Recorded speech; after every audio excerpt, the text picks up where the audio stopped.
அனைவருக்கும் வணக்கம். இன்றைக்கு இன்றைக்கான கேள்வி ஜீவ சிருஷ்டியினால் ஏற்படும் பயன் என்ன?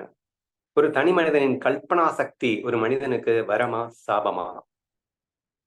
அல்லது ஈஸ்வர சிருஷ்டியை மட்டும்தான் பக்தர்கள் அனுபவிப்பார்கள் என்றால் ஜீவ சிருஷ்டிக்கு வேற எந்த பயனும் இல்லையா? பக்தன் ஜீவ சிருஷ்டியை பயன்படுத்துவதே இல்லையா? என்ற இம்மாதிரியான கேள்விகளுக்கு விடை காணும் பொருட்டு இன்னைக்கு நம்ம ட்ரை பண்றோம். ஸோ நேற்று நீங்க நிறைய பாயிண்ட்ஸ் எனக்கு கொடுத்துருந்தீங்க. பாயிண்ட்ஸ் நோட் பண்ணி வச்சிருக்கேன். So I will try to combine every thing. சரியா? ஸோ இப்போ பிஃபோர் ஐ ஸ்டார்ட், அதாவது அந்த ஈஸ்வர சிருஷ்டி, ஜீவ சிருஷ்டி, பரபிரம்மம். ஸோ அப்படின்னா என்ன அப்படிங்கிறத லேசா நான் கூட்டிட்டு காட்டிட்டு அதுக்கப்புறம் அந்த ஈஸ்வர சிருஷ்டிக்கும் ஜீவ சிருஷ்டிக்கும் உள்ள அந்த டிஃபரன்ஸ் அதை எப்படி ஐடென்டிஃபை பண்றது அப்படிங்கிறதையும் கூட்டிட்டு காட்டிட்டு அதுக்கப்புறம் அதை நம்ம எப்படி மிஸ்யூஸ் பண்ணக்கூடாது அப்படின்னுட்டும் எப்படி ரைட் யூஸ் பண்ண வேண்டும் அப்படின்னுட்டும் ஸ்டெப் பை ஸ்டெப்பாவே நான் எடுத்து சொல்லலாம் அப்படின்னு பிளான் பண்றேன். ஸோ த ஃபர்ஸ்ட் திங் பரபிரம்மம் அப்படின்றது என்ன?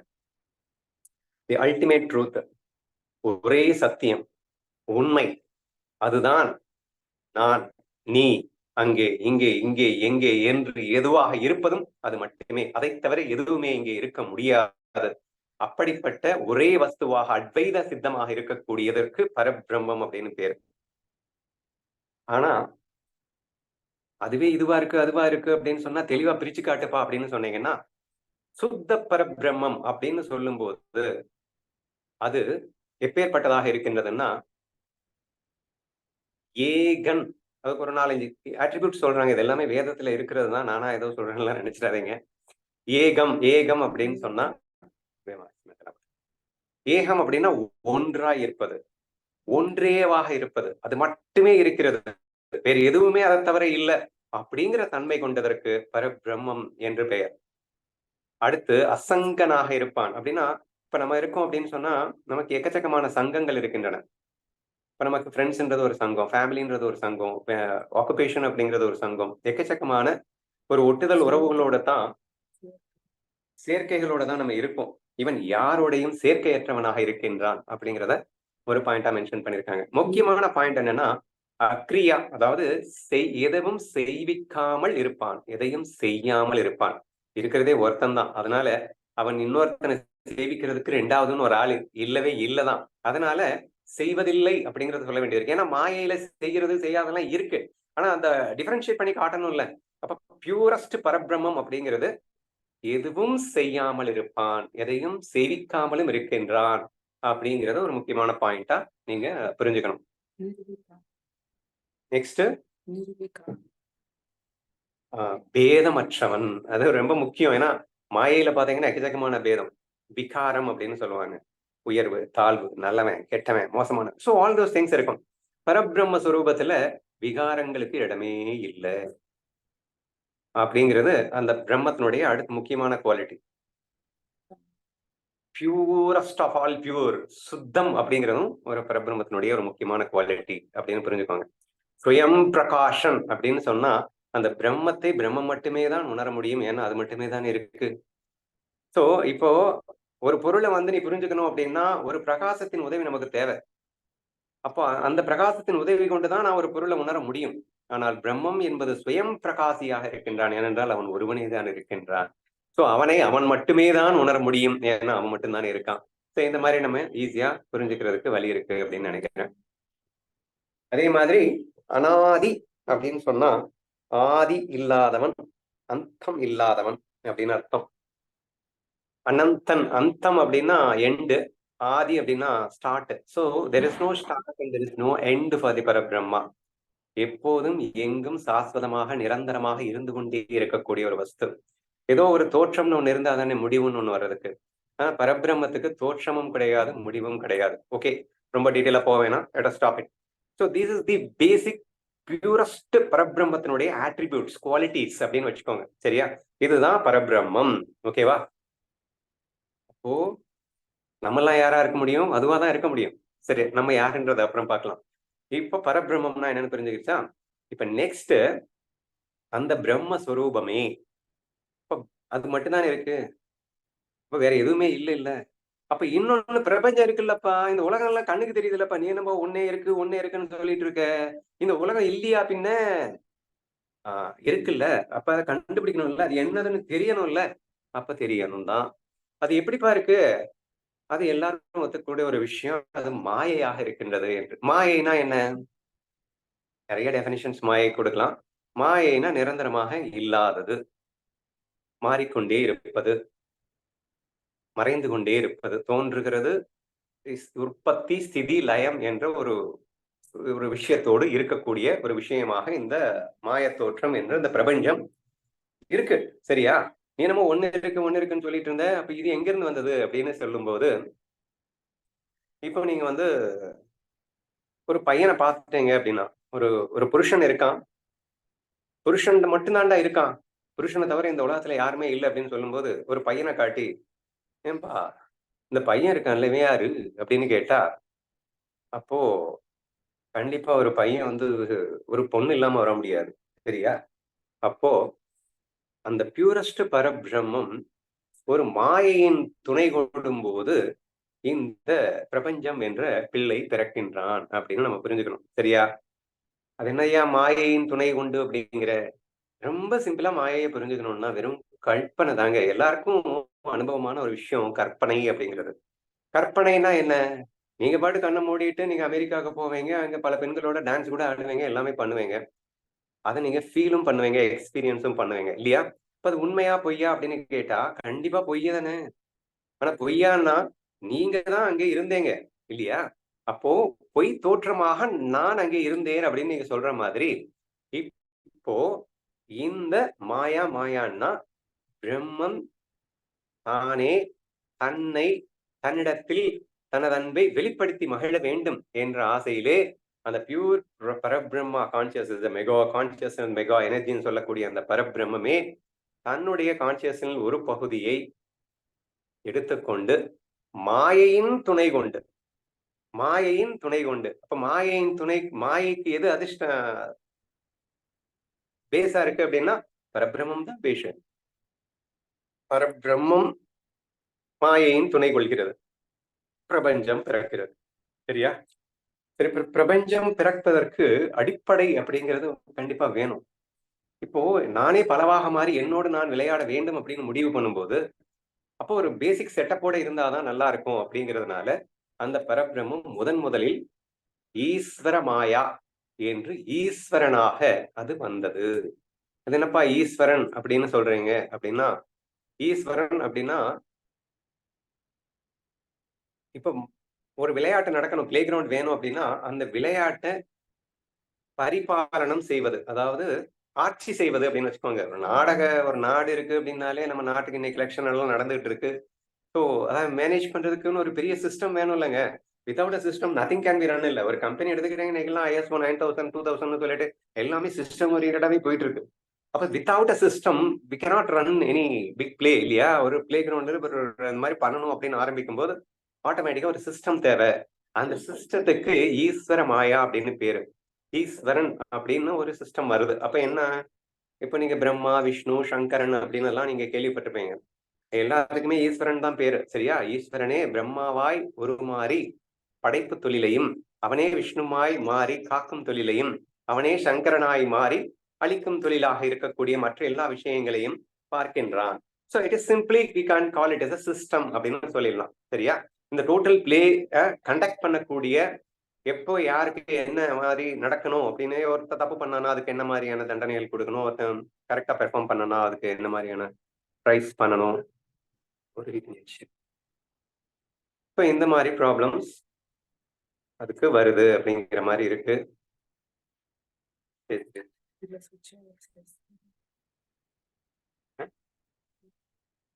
అదే దీన్ని హాట్‌స్పాట్ వేసిర్రు. నువ్వు ఆన్ చేస్తా నాది ఒకటి మాట్లాడుతాండే. ఏమన్నా టక్కుని మార్చు. హాట్‌స్పాట్ ఆన్ చేసుకో. సారీ కొంచెం మొబైల్‌లో ప్రాబ్లమ్.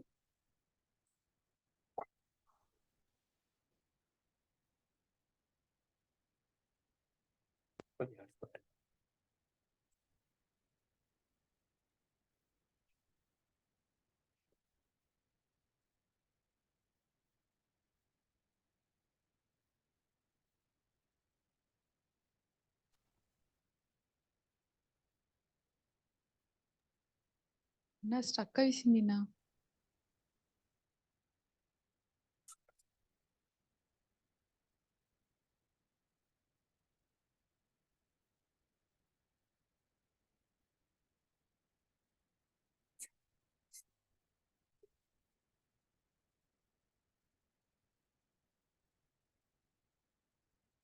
ஹரேராம். வருதுன்னு நினைக்கிறேன். சரி, நீ ஆன் பண்ணதுக்குள்ள நான் கண்டினியூ பண்றேன். எல்லாருக்கும் கேக்குதுன்னு நினைக்கிறேன். ஸோ நம்ம என்ன டிஸ்கஸ் பண்ணிட்டு இருக்கோம்னா, ஈஸ்வரன் அப்படின்னா என்னன்னு சொல்லி, பரபிரம்மம்னா என்னன்னு சொல்லி முடிச்சிட்டேன்.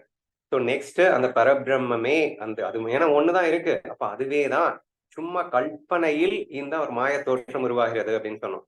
அப்ப கல்பனையாக தோன்றுகின்ற இந்த ஈஸ்வர ஸ்திதிங்கிறது முழுக்க முழுக்க அந்த ஒரு பரபிரம்மத்தினுடைய ஒரே கான்சியஸ்னஸ் தான். அதுவே ஈஸ்வரனாக இங்கே வந்து இந்த ஒரு மிகப்பெரிய வேர்ல்டு அப்படிங்கிறத உருவாக்கிடுச்சு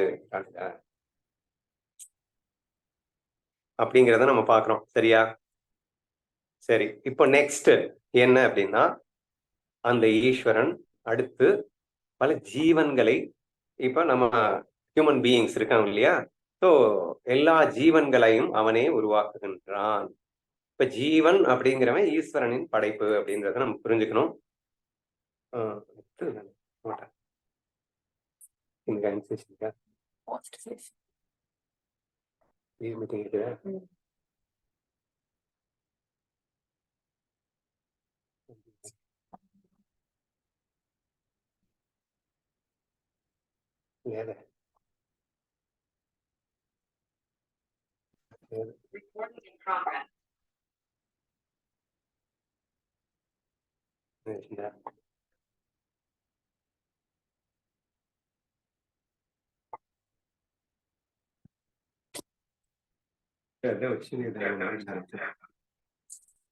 வெயிட் செய்ய பண்ணுறோம்.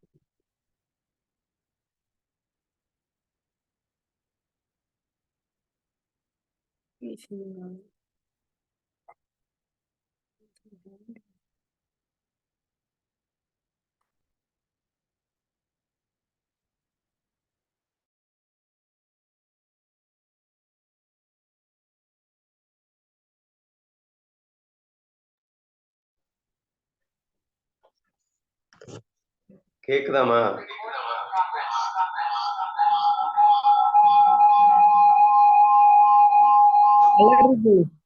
அண்ணா எக்கோ அடிக்குதுண்ணா, கேக்குதுண்ணா.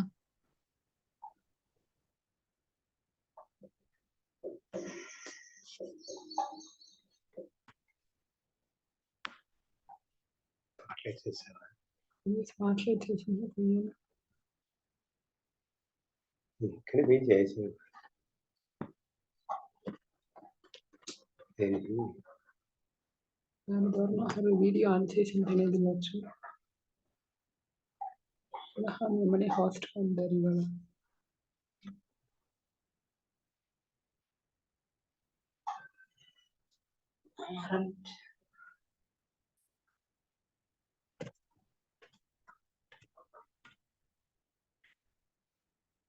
ராமா ராமா, முக்கியமான சப்ஜெக்ட்.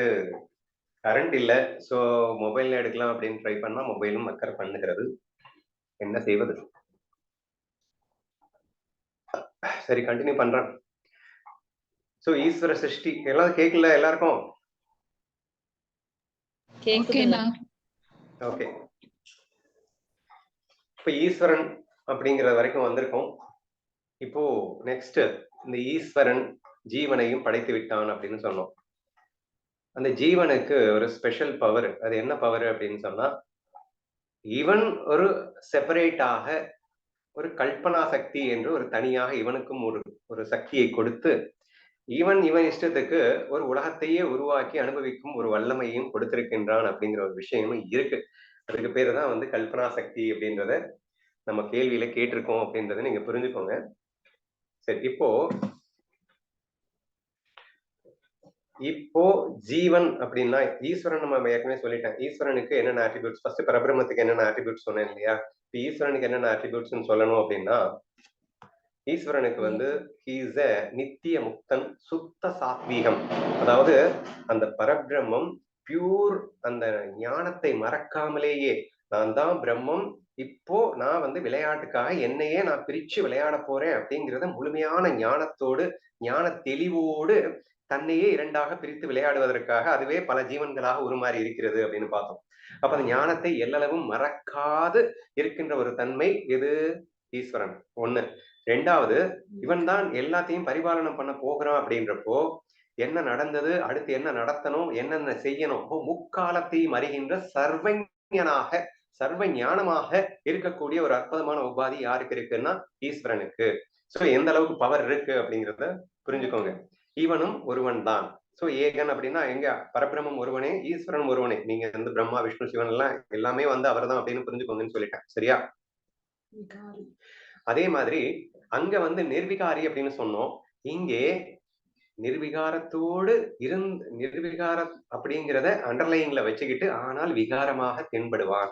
இப்ப எல்லா ஜீவராசிகளாக இவன் உருவாகும் போது எல்லா விகாரங்களோட நல்லவன் கெட்டவன் அப்படிங்கிற மாதிரி அந்த ஃப்ரீடமே ஜீவனுக்கு கொடுத்தாச்சு. அப்ப விகாரங்கள் ஆட்டோமேட்டிக்கா வரும் தானே. முக்குண கலவையாக ஜீவனை படைக்கின்றான். நீ என்னவா விளையாடணும் அப்படிங்கிறது ஜீவனுக்கு சாய்ஸ் கொடுத்துறான். நான் நல்லவனா இருக்கணும்னா நல்லவனா ஈஸ்வரன் ஆட்டுவான், கெட்டவனா இருக்கணும்னா கெட்டவனா ஈஸ்வரன் ஆட்டுவான்.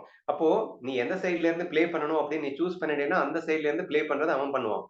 நீ சென்டர் ஃபார்வர்ட் ஆடணுமா? சோ இந்த சாய்ஸ் எல்லாமே நமக்கே கொடுத்துட்டு ஈஸ்வரன் நம்மை ஆட்டுகின்றான் அப்படிங்கிற மாதிரி நீங்க ஒரு விஷயத்தை புரிஞ்சுக்க ட்ரை பண்ணுங்க. ஓகேவா? அப்போ அனைத்தையும் செய்விப்பவன், இது முக்கியமான ஈஸ்வரனுடைய குவாலிட்டி. சோ இந்த ஜீவன்லாம் வந்து செய்பவன் தான். இவன் இறைவனின் கருவியாகத்தான் இருக்கின்றான். ஆனா இவனுக்கு ஃப்ரீடம் இருக்கு. நீ என்ன ஆகணும்னு நினைக்கிறியோ அதைத்தான் அவன் வந்து சேவிப்பான் அப்படிங்கிறதுனால ஜீவனுக்கு ஃப்ரீடம் இருக்கு அப்படிங்கிறத சொல்லிட்டோம். அதுதான் நம்ம எப்படி யூஸ் பண்ண போறோம் அப்படிங்கறத இன்னைக்கு ரொம்ப டீட்டெயிலா நம்ம பார்க்க போறோம் அப்படின்னு வச்சுக்கோங்களேன். சோ அப்போ அந்த ஈஸ்வரனுக்கு ஒரு முக்கியமான குவாலிட்டி என்ன? அனைத்தையும் செய்பவன், செய்விப்பவன். செய்பவன் அப்படிங்கிறதுனால அனைத்தையும் நடத்துபவன். அனைவருக்கும் யார் யார் எப்ப என்ன பண்ணணும் அப்படிங்கிறத முழுக்க முழுக்க இயக்குபவன், இயக்குனர், டைரக்டர் அப்படின்னு வச்சுக்கோங்களேன். சோ இந்த குவாலிட்டி வந்து ஈஸ்வரனுடைய அடுத்த முக்கியமான குவாலிட்டி. சோ இது வந்து ஈஸ்வரனுக்கு அப்படியே வச்சுக்கோங்க. இனி அடுத்து ஜீவன். ஜீவன் அப்படின்னு வரும்போது ஜீவனுக்கு வந்து அல்ப சக்தியை கொடுத்திருக்கின்றான். அல்ப சக்தின்னா எனக்கு அடுத்து என்ன நடக்குதுன்னு தெரியாது. ஈஸ்வரன் மாதிரி சர்வஞானம்லாம் எனக்கு கிடையாது. So I don't know what happens going to next கூட எனக்கு எதுவுமே தெரியாது. ரொம்ப அல்ப சக்தி கொண்டவனாக இருக்கின்றேன். மைக்ரோ கான்சியஸ்னஸ், மைக்ரோ எனர்ஜின்னு சொல்லுவோம். ஸோ அல்ப சக்தி, அல்ப உணர்வு கொண்ட ஒரு ஜீவனாக நான் இங்கே இருக்கின்றேன் அப்படிங்கிற மாதிரி இவனுடைய சக்தி அவ்வளவுதான். நான் வந்து சுதந்திரமாக எல்லாம் இருக்கவே முடியாது.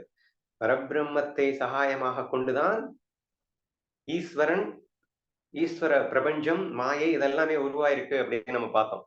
இப்போ அந்த ஈஸ்வரனை அதிஷ்டானமாக கொண்டுதான் ஜீவன் வந்திருக்கான் இல்லையா?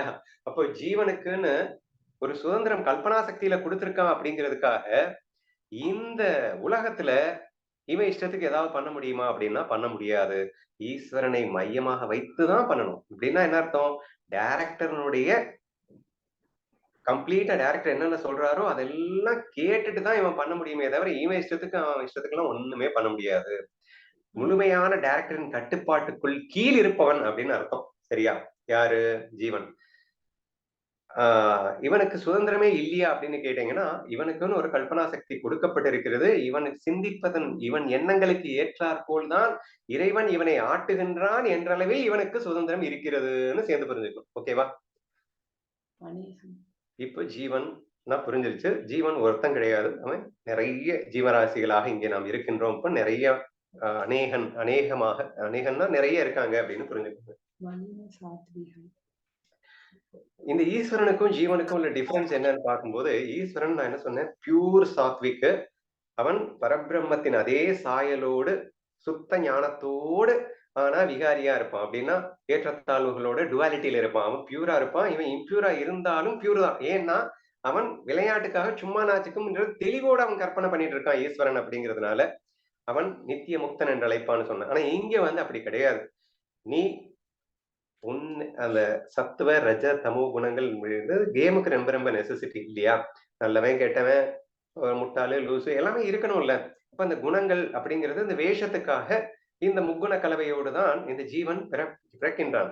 சாய்ஸ் 100%. இங்கதான் ஃப்ரீடம் இருக்கு. ஜீவனுக்கு என்ன ஃப்ரீடம் இருக்குன்னா, இவன் எதுவாக இருக்க போகின்றான் என்பது ஜீவன் முடிவு பண்ணலாம். தமோ ரோல்ல பண்ண போறானா, ரஜோ ரோல்ல பண்ண போறானா, சாத்விக் ரோல்ல பண்ண போறானா, நான் எப்படி நினைக்கிறேன் அப்படிங்கிறத ஈஸ்வரன் எனக்காக அவன் நான் தமோ ரோல் போட போறேன் அப்படின்னா என்ன தமசிக்கா ஆட்டுவாரு, என்ன ரஜசிக்கா ஆட்டுவார். நான் நல்லவனா இருக்கணும்னு நினைச்சேன்னா நல்லவனா ஆட்ட போறாரு. என்ன ஆற்றவன் வந்தான் அப்படின்னாலும் எதை பேஸ் பண்ணி ஆட்டுறாருன்னா, எனக்கு கொடுத்த அந்த சுதந்திரத்தை அடிப்படையாக வைத்தே அவன் ஆட்டுகின்றான் அப்படிங்கிற அந்த விஷயத்தையும் சேர்ந்து புரிஞ்சுக்கோங்க. ஓகேவா? சரி, இப்போ இந்த 3 விஷயத்தையும் நம்ம சொல்லியாச்சு. இனி அடுத்து ஈஸ்வர சிருஷ்டி அப்படின்றது நான் இப்ப ஏற்கனவே சொன்னேன் இல்லையா, இந்த பிரபஞ்சம் எதனால் படைக்கப்பட்டதுன்னா ஈஸ்வரனால் படைக்கப்பட்டது. அதுக்கு பேர் தான் ஈஸ்வர சிருஷ்டி. இந்த ஜீவன், பஞ்சபூதங்கள் எல்லாமே ஈஸ்வர சிருஷ்டி.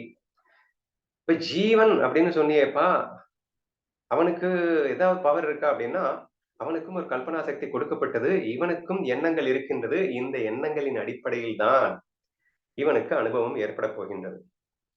ஜீவனுக்கு 2 டைப்ஸ் ஆஃப் எண்ணங்கள் உருவாகும். நல்லா புரிஞ்சுக்கோங்க. ஜீவன் இப்ப நான் ரொம்ப முக்கியமான கட்டத்துக்கு வந்திருக்கேன். எல்லாரும் கொஞ்சம் கேர்ஃபுல்லா கவனிங்க.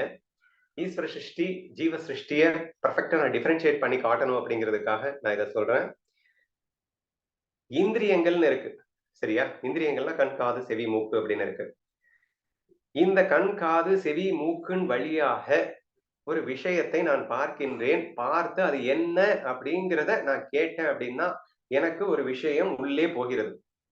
இது ஈஸ்வர சிருஷ்டி அப்படின்னு புரிஞ்சுக்கோங்க அப்படிங்கிற. அதாவது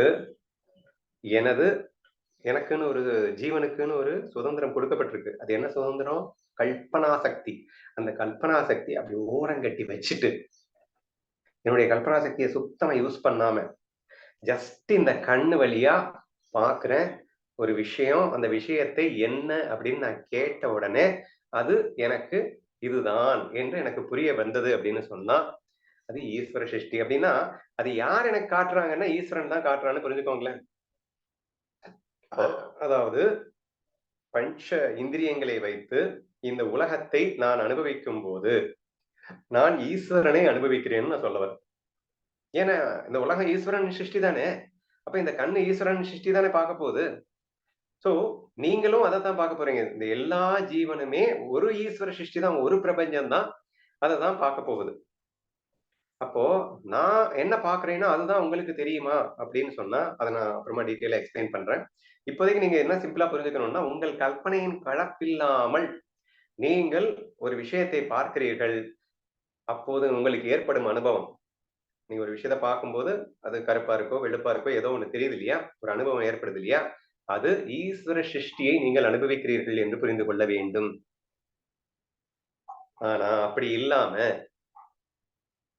நீங்க உங்க கற்பனையின் கலப்போடு ஒரு விஷயத்த பாக்குறீங்க அப்படின்னா என்ன அர்த்தம்?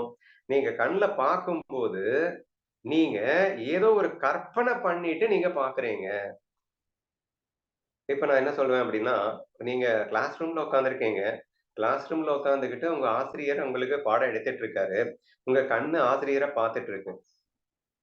இப்போ நீங்க உங்க கல்பனா சக்தியை யூஸ் பண்ணி நீங்க எங்க இருப்பீங்கன்னா அமெரிக்கால இருப்பீங்க. நீங்க என்ன வேணா பண்ணிட்டு இருப்பீங்க. சரியா? இப்போ நீங்க கிளாஸ் ரூம்ல உட்கார்ந்துகிட்டு நீங்க ஒரு கல்பனா சக்தியை பயன்படுத்தி நீங்க ஒரு அனுபவிக்கிறீங்க. ஒரு விஷயத்தை அனுபவிக்கிறீங்க. கிளாஸ் ரூம்ல தான் உட்கார்ந்திருக்கீங்க. ஆக்சுவலா ஈஸ்வர சிருஷ்டியில தான் உட்கார்ந்திருக்கீங்க. எதற்கு ஆசிரியர் இருக்கின்றார். ஆனா ஆசிரியரே உங்கள் கண்கள் பார்க்கிறது என்றாலும் இப்போ விருத்தி எண்ணங்கள் எண்ணம் தாங்க அனுபவம். நல்லா புரிஞ்சுக்கோங்க. there is no experience without a thought. every thought is going to become an experience. But இப்போ இது என்ன அப்படிங்கிறது ஒரு தாட் தான். என் கண் வழியாக எதிரே என்ன இருக்கிறது அப்படின்னு நான் ஒரு தாட்டை ப்ரொடியூஸ் பண்ணேன்னா எனக்கு ஒரு அனுபவம் கிடைக்குது அப்படின்னு சொன்னா அது இருக்கின்ற உள்ளதை உள்ளவாறு அனுபவிக்கின்ற அனுபவம். ஈஸ்வரனை அனுபவிக்கின்றேன் என்ற அர்த்தம். அத இன்னொரு தாட். ஆக்சுவலா நான் இருக்கிறது ஒரு இடத்துல இருக்கேன். ஆனா என் தாட்டுக்குள்ள ஒரு அமெரிக்கா இருக்கிற மாதிரியும் அங்க எத்தனையோ பேர் இருக்கிற மாதிரியும் அங்க நான் என்னமோ பண்ற மாதிரியும் ஒரு தாட்டை நான் ப்ரொடியூஸ் பண்ணும்போது அந்த தாட் எனக்கு அனுபவம் ஆகும். அந்த தாட்டு அனுபவமாகும். அந்த அனுபவம் என்பது ஜீவ சிருஷ்டியிலிருந்து ஏற்பட்டது. எனது கல்பனா சக்தியின் மூலியமாக கிடைக்கின்ற அனுபவத்திற்கு ஜீவ சிருஷ்டி அனுபவம் என்று பெயர்.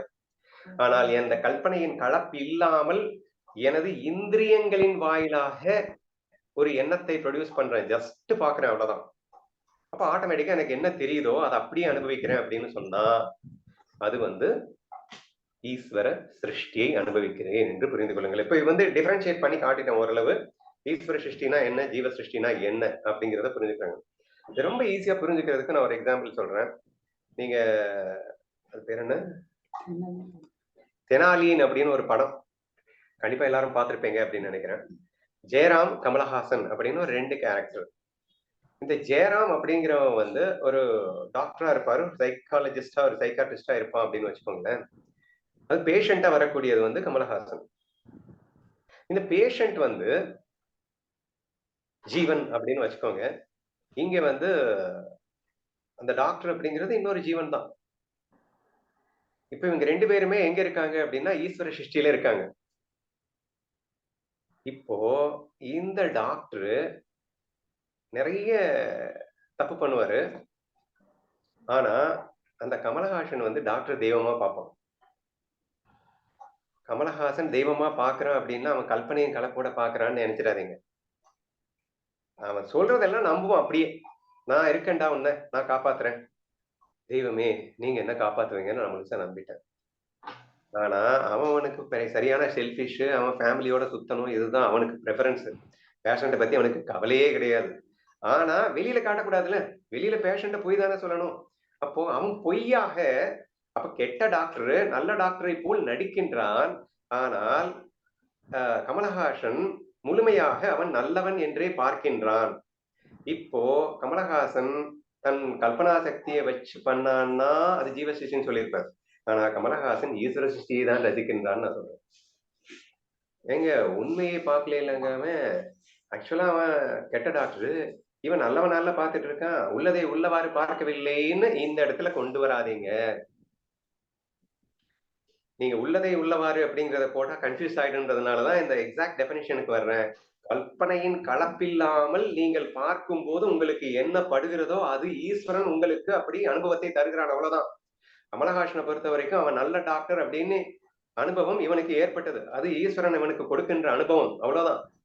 இவனாக ஏற்படுத்தி கொண்ட அனுபவம் அல்ல. இவன் நானாக ஏற்படுத்தி கொண்ட அனுபவம்னா எது அப்படின்னா, நான் ஒரு கற்பனையோட இவன் நல்லவன் இவன் கெட்டவன் நானா நினைச்சு பாக்குறது.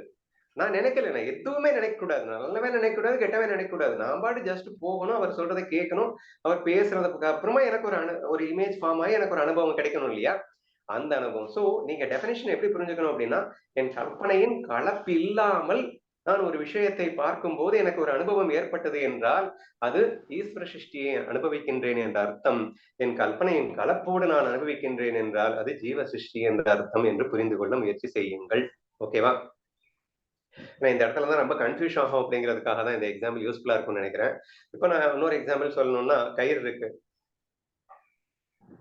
எனக்கு பாம்பா தெரியுது, இன்னொருத்தனுக்கு கயிறா தெரியுது, இன்னொருத்தனுக்கு மலர் மாலையா தெரியுது. Let it be.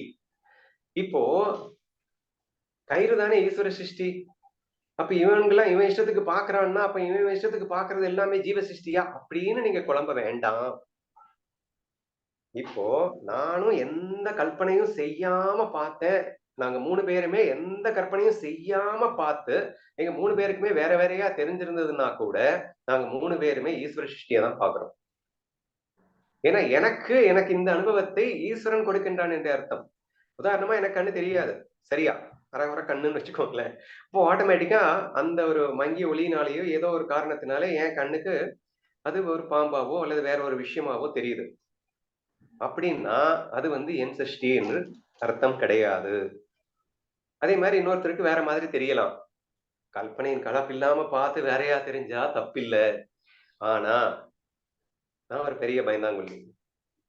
பார்க்கும் போதே அது பாம்பாதான் இருக்கும்னு முடிவு பண்ணிட்டு பாக்குறது. பார்க்கும் போதே பாம்பாதான் இருக்குன்னு நான் முடிவு பண்ணிட்டு பார்த்தேன்னா அங்க என்ன இருந்தாலும் எனக்கு கண்ணுக்கு பாம்பாதான் தெரியும். ஆனா இந்த இடத்துல இது நான் ஈஸ்வர சிருஷ்டி அனுபவிக்கேன்னு நீங்க சொல்லாதீங்க. இப்ப நீங்க அனுபவிக்கிறது ஜீவ சிருஷ்டின்னு எடுத்துக்கோங்க. ஸோ ஐ திங்க் ஓரளவுக்கு புரிஞ்சிருக்கும் அப்படின்னு நினைக்கிறேன். ஸோ இந்த இடத்துல நிறைய கன்ஃபியூஸ் ஆகும் அப்படிங்கிறதுனால தான் இந்த டெஃபினிஷன் நான் கொண்டு வந்திருக்கேன். கற்பனையின் கலப்பில்லாமல் ஒரு விஷயத்தை பார்த்து அனுபவித்தால் அது ஜீவ சிருஷ்டி என்று ஈஸ்வர சிருஷ்டியை அனுபவிக்கிறாய். உன் கற்பனையோடு நீ பார்த்து அனுபவிச்சேன்னா அது உன் கற்பனையை நீ அனுபவிக்கிற, ஜீவ சிருஷ்டியை அனுபவிக்கிற அப்படின்னு மட்டும் புரிஞ்சுக்கோங்க அப்படின்னு சொல்ல வரேன். சரியா? சரி, இப்போ வாட் நெக்ஸ்ட்? இப்போ நம்ம எல்லாம் எப்படி வாழ்றோம், நம்ம எல்லாம் எப்படி அனுபவிக்கிறோம், இந்த லைஃபை எப்படி அனுபவிக்கணும் அப்படிங்கிற சப்ஜெக்ட்குள்ள நம்ம அடுத்தடுத்து போகணும். இந்த கல்பனா சக்தி அப்படிங்கிறது ஒரு மனிதனுக்கு வரமா சாபமா? ஸோ இது எல்லாத்தையுமே நம்ம இனிமே தான் டிஸ்கஸே பண்ண போறோம். ஓகேவா? சரி, இப்போ நமக்கு கிளியர் கட்டா ஒரு விஷன் கிடைச்சிருச்சு. ஈஸ்வர சிருஷ்டினா என்ன, ஜீவ சிருஷ்டினா என்ன அப்படின்னு சொல்லிட்டு. இப்போ இந்த மனசு அப்படின்னு ஒண்ணு இருக்கு, எண்ணங்கள் அப்படின்னு ஒண்ணு இருக்கு. இந்த எண்ணங்கள் வந்து பிரமாணம்னா அப்ப இந்திரியங்கள் அப்படிங்கிறது இருக்கிறத பாக்குறதுக்காக கண்ணு போய் என்னன்னு கேட்டுச்சு. அப்போ கண்ணன் வந்து இதுதான் காட்டுறான் அப்படின்னா அது வந்து இந்த கண்களின் வழியாக சென்றது. அப்ப நான் கற்பனை இல்லாம இந்த கண்களின் பிரமாணத்தை கொண்டு, இப்ப கண்கள் யார் படைத்தது? ஈஸ்வரன் படைத்த அந்த கண்கள். அது வழியாக எனக்கு ஒரு விஷயம் அனுபவம் ஆகுதுன்னா அது ஈஸ்வரனின் அனுபவம் அப்படின்னு சொன்னேன். இன்னொன்னு என்னன்னா அனுமான பிரமாணம் அப்படின்னு சொல்லிட்டு, அதாவது லாஜிக்கல் அனாலிசிஸ் மூலியமா நமக்கு சில அனுபவங்கள் கிடைக்கும். ஆக்சுவலா என் கண்ணு வந்து புகையை தான் பார்த்திருக்கும். என் கண்ணு புகையை தான் பார்த்துச்சு, ஆனாலும் அங்க நெருப்பு இருக்கு அப்படின்னு நான் சொன்னேன்னா இது என் கற்பனை என்று நீங்கள் எடுத்துக்கொள்ள கூடாது. இது கற்பனையினால் ஏற்பட்ட அனுபவம் அல்ல, இதுவும் ஈஸ்வர சிருஷ்டி தான். என் கல்பனையின் கலப்பில்லாமல் இது அனுமானத்தால் வந்த பிரமாணமான ஒரு விஷயம். ஏன்னா புகை இருந்தா அங்க வந்து நெருப்பு இருந்துதான் ஆகணுங்கிறது ஈஸ்வர சிருஷ்டி. ஈஸ்வர சிருஷ்டின் விதிப்படி புகைன்னு இருந்ததுன்னா கண்டிப்பா அங்க நெருப்பு இருக்கணுங்கிறது ஈஸ்வர சிருஷ்டி. அப்ப நான் புகையை பார்த்த உடனே நான் நெருப்பு இருக்குன்னு நான் வந்து அனுபவிக்கிறேன் அப்படின்னு சொன்னா ஈஸ்வர சிருஷ்டியை தான் அனுபவிக்கிறேன். இன்னொரு பாயிண்ட், ஸ்ருதி அப்படின்னா சப்தம்.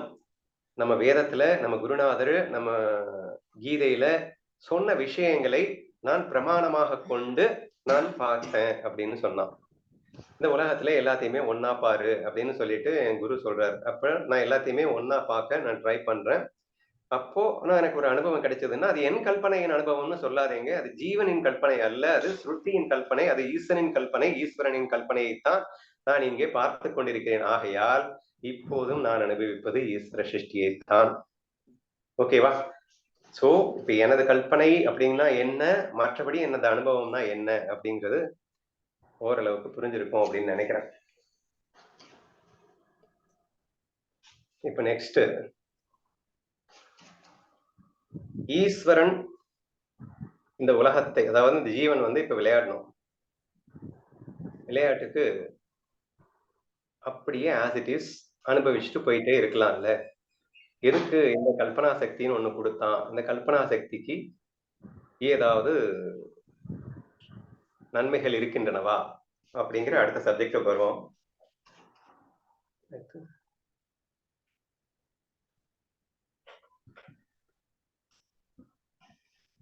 ஏதோ ஒண்ணு மிஸ் பண்ண மாதிரி இருக்கு, அதை சொல்லிட்டே சொல்லிடுறேன். சரி, ஓகே. இனிமே நம்ம என்ன தவறு பண்ணுகின்றோம், அந்த தவறு என்ன பண்ணாம எப்படி சரியா இருக்கிறது அப்படிங்கிற முக்கியமான கட்டத்துக்கு வந்திருக்கோம். இப்போ ஒருத்தர் இருக்கார், ஜீவனுக்கு இருக்கின்ற இந்த கல்பனா சக்தி அப்படிங்கிற விஷயத்தை தெரிஞ்சுக்கிறார். இவனா கண்ணை மூடிட்டு ஒரு கற்பனை பண்ணான்னா இவனா ஒரு பிரபஞ்சத்தையே உருவாக்க முடியும். அந்த பிரபஞ்சத்துல இவன் நினைக்கிறதெல்லாம் நடக்கும், அப்படியே இவனுக்கு அது அனுபவமாகும். அப்படியே அனுபவிச்சு வாழ்க்கையை ஓட்ட முடியும்டா, இப்படி எனக்கு ஒரு பவர் இருக்கு அப்படின்னு ஒரு ஜீவனுக்கு தெரிஞ்ச உடனே ஈஸ்வர சிருஷ்டியை தூக்கி எறிஞ்சிட்டு நான் வந்து இந்த ஜீவ சிருஷ்டியை வச்சுக்கிட்டே நான் சந்தோஷமா வாழ்ந்துடுவேன் அப்படின்னு சொல்லிட்டு பரபிரம்மத்தையும் ஈஸ்வரனையும் ஈஸ்வரனின் விதிகளையும் எதையுமே மதிக்காமல் நான் வாழ ஆரம்பிச்சா என்ன ஆகும் அப்படிங்கிறத நம்ம பார்க்கணும்.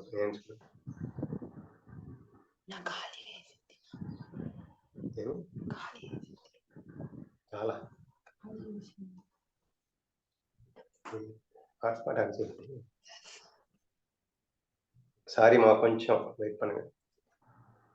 ஓகேனா?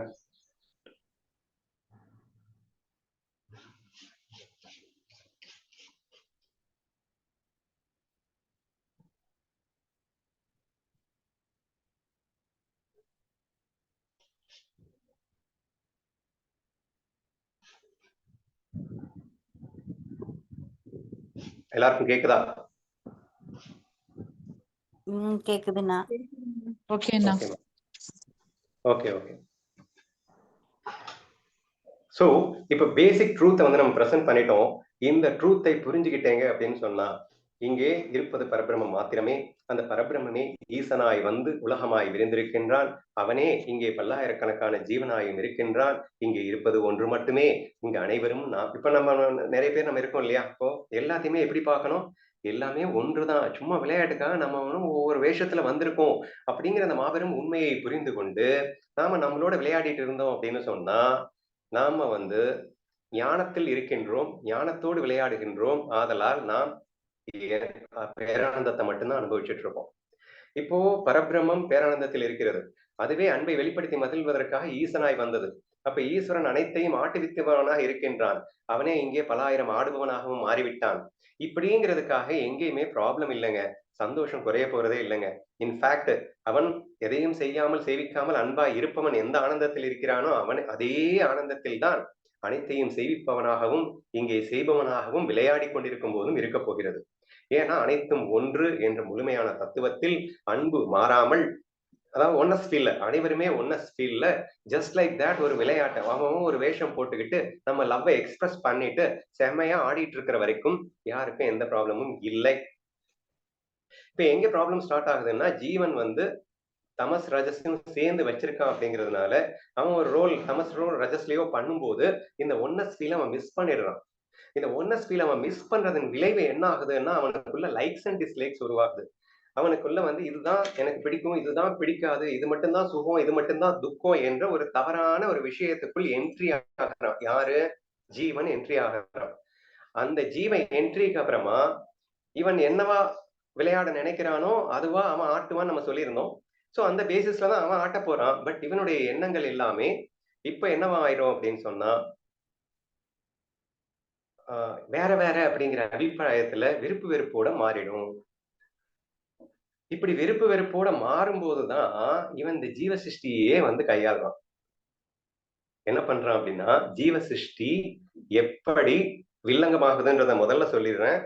அதை எப்படி நாம வந்து யூஸ் பண்ணணும் அப்படிங்கறத அப்புறமா சொல்றேன். சரியா? சோ முதல்ல ஜீவன் இந்த ரஜோ தமோ குணங்களில் சிக்கி தானே அனைத்துமாக இருக்கின்றேன், இது வெறும் விளையாட்டு என்றதை மறந்து இந்த விளையாட்டை உண்மை என்று நம்பி அவன் நினைக்கும் போது என்ன ஆயிடுது அப்படின்னா, இவனுடைய தாட்ஸ் வேற வேறன்னு நினைச்சு லைக்ஸ் அண்ட் டிஸ்லைக்ஸ்குள்ள போகுது, என்ட்ரி ஆகுது. ஒன்ஸ் லைக்ஸ் அண்ட் டிஸ்லைக்ஸ்குள்ள என்ட்ரி ஆன உடனே என்ன ஒருத்தன் திட்டான். என்ன ஒருத்தன் திட்டின உடனே எனக்கு திட்டுறது பிடிக்கல. ஏன்னா நான் வேற வேறன்னு பார்த்துட்டு இருக்கேன். ஈஸ்வர சிருஷ்டியா பார்த்துட்டு எல்லாமே நான் தானே பார்த்திருந்தேன், ஞானத்தோட இருந்தேன்னா பிரச்சனை இல்லைன்னு வச்சுக்கோங்க.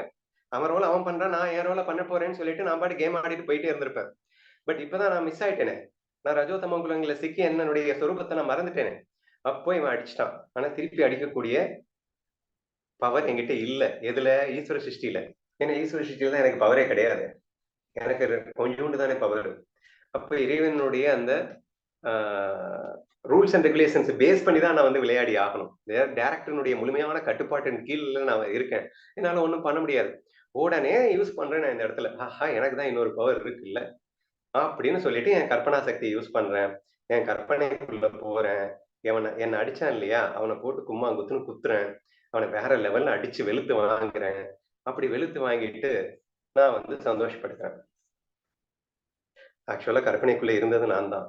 என்னையே கற்பனையில் அவனாக மாற்றி என்னையே அடித்து விட்டு, ஆனால் அடித்தவன் வேறு நான் வேறு என்று தவறாக எண்ணிக்கொண்டு இங்கே நான் சுகமாக வாழ்ந்து கொண்டிருக்கிறேன் என்றும் வேற ஏமாற்றிக் கொள்ளுகின்றேன்.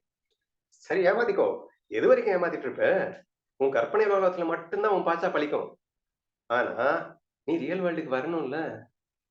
அப்ப மறுநாள் அவனை பார்க்கும் போது என்ன ஆகும் அப்படின்னா, ஏற்கனவே இருந்த வெறுப்பு 10 மடங்கு கூடியிருக்கும். ஏன்னா உள்ள போயிட்டு நம்ம அந்த அளவுக்கு வெறுப்பை டெவலப் பண்ணி வச்சிருக்கோம். அப்ப அந்த வெறுப்பை டெவலப் பண்றதுக்கு எது காரணமா அமைஞ்சது அப்படின்னா, ஜீவ சிருஷ்டி காரணமா அமைஞ்சிச்சு. ஜீவ சிருஷ்டி காரணம்னு சொல்ல மாட்டேன், ஜீவ சிருஷ்டியை தவறாக பயன்படுத்தியது காரணமாக அமைஞ்சது. சரியா? தவறா ஏன் பயன்படுத்தணும்? லைக்ஸ் அண்ட் டிஸ்லைக்ஸ் இருந்ததுனால தவறா பயன்படுத்திட்டோம். அப்ப இது தவறாக பயன்படுத்தி அதன் காரணமாக எனது வெறுப்பை அதிகரித்துக் கொள்வதற்கு காரணமாக அமைந்து விட்டது.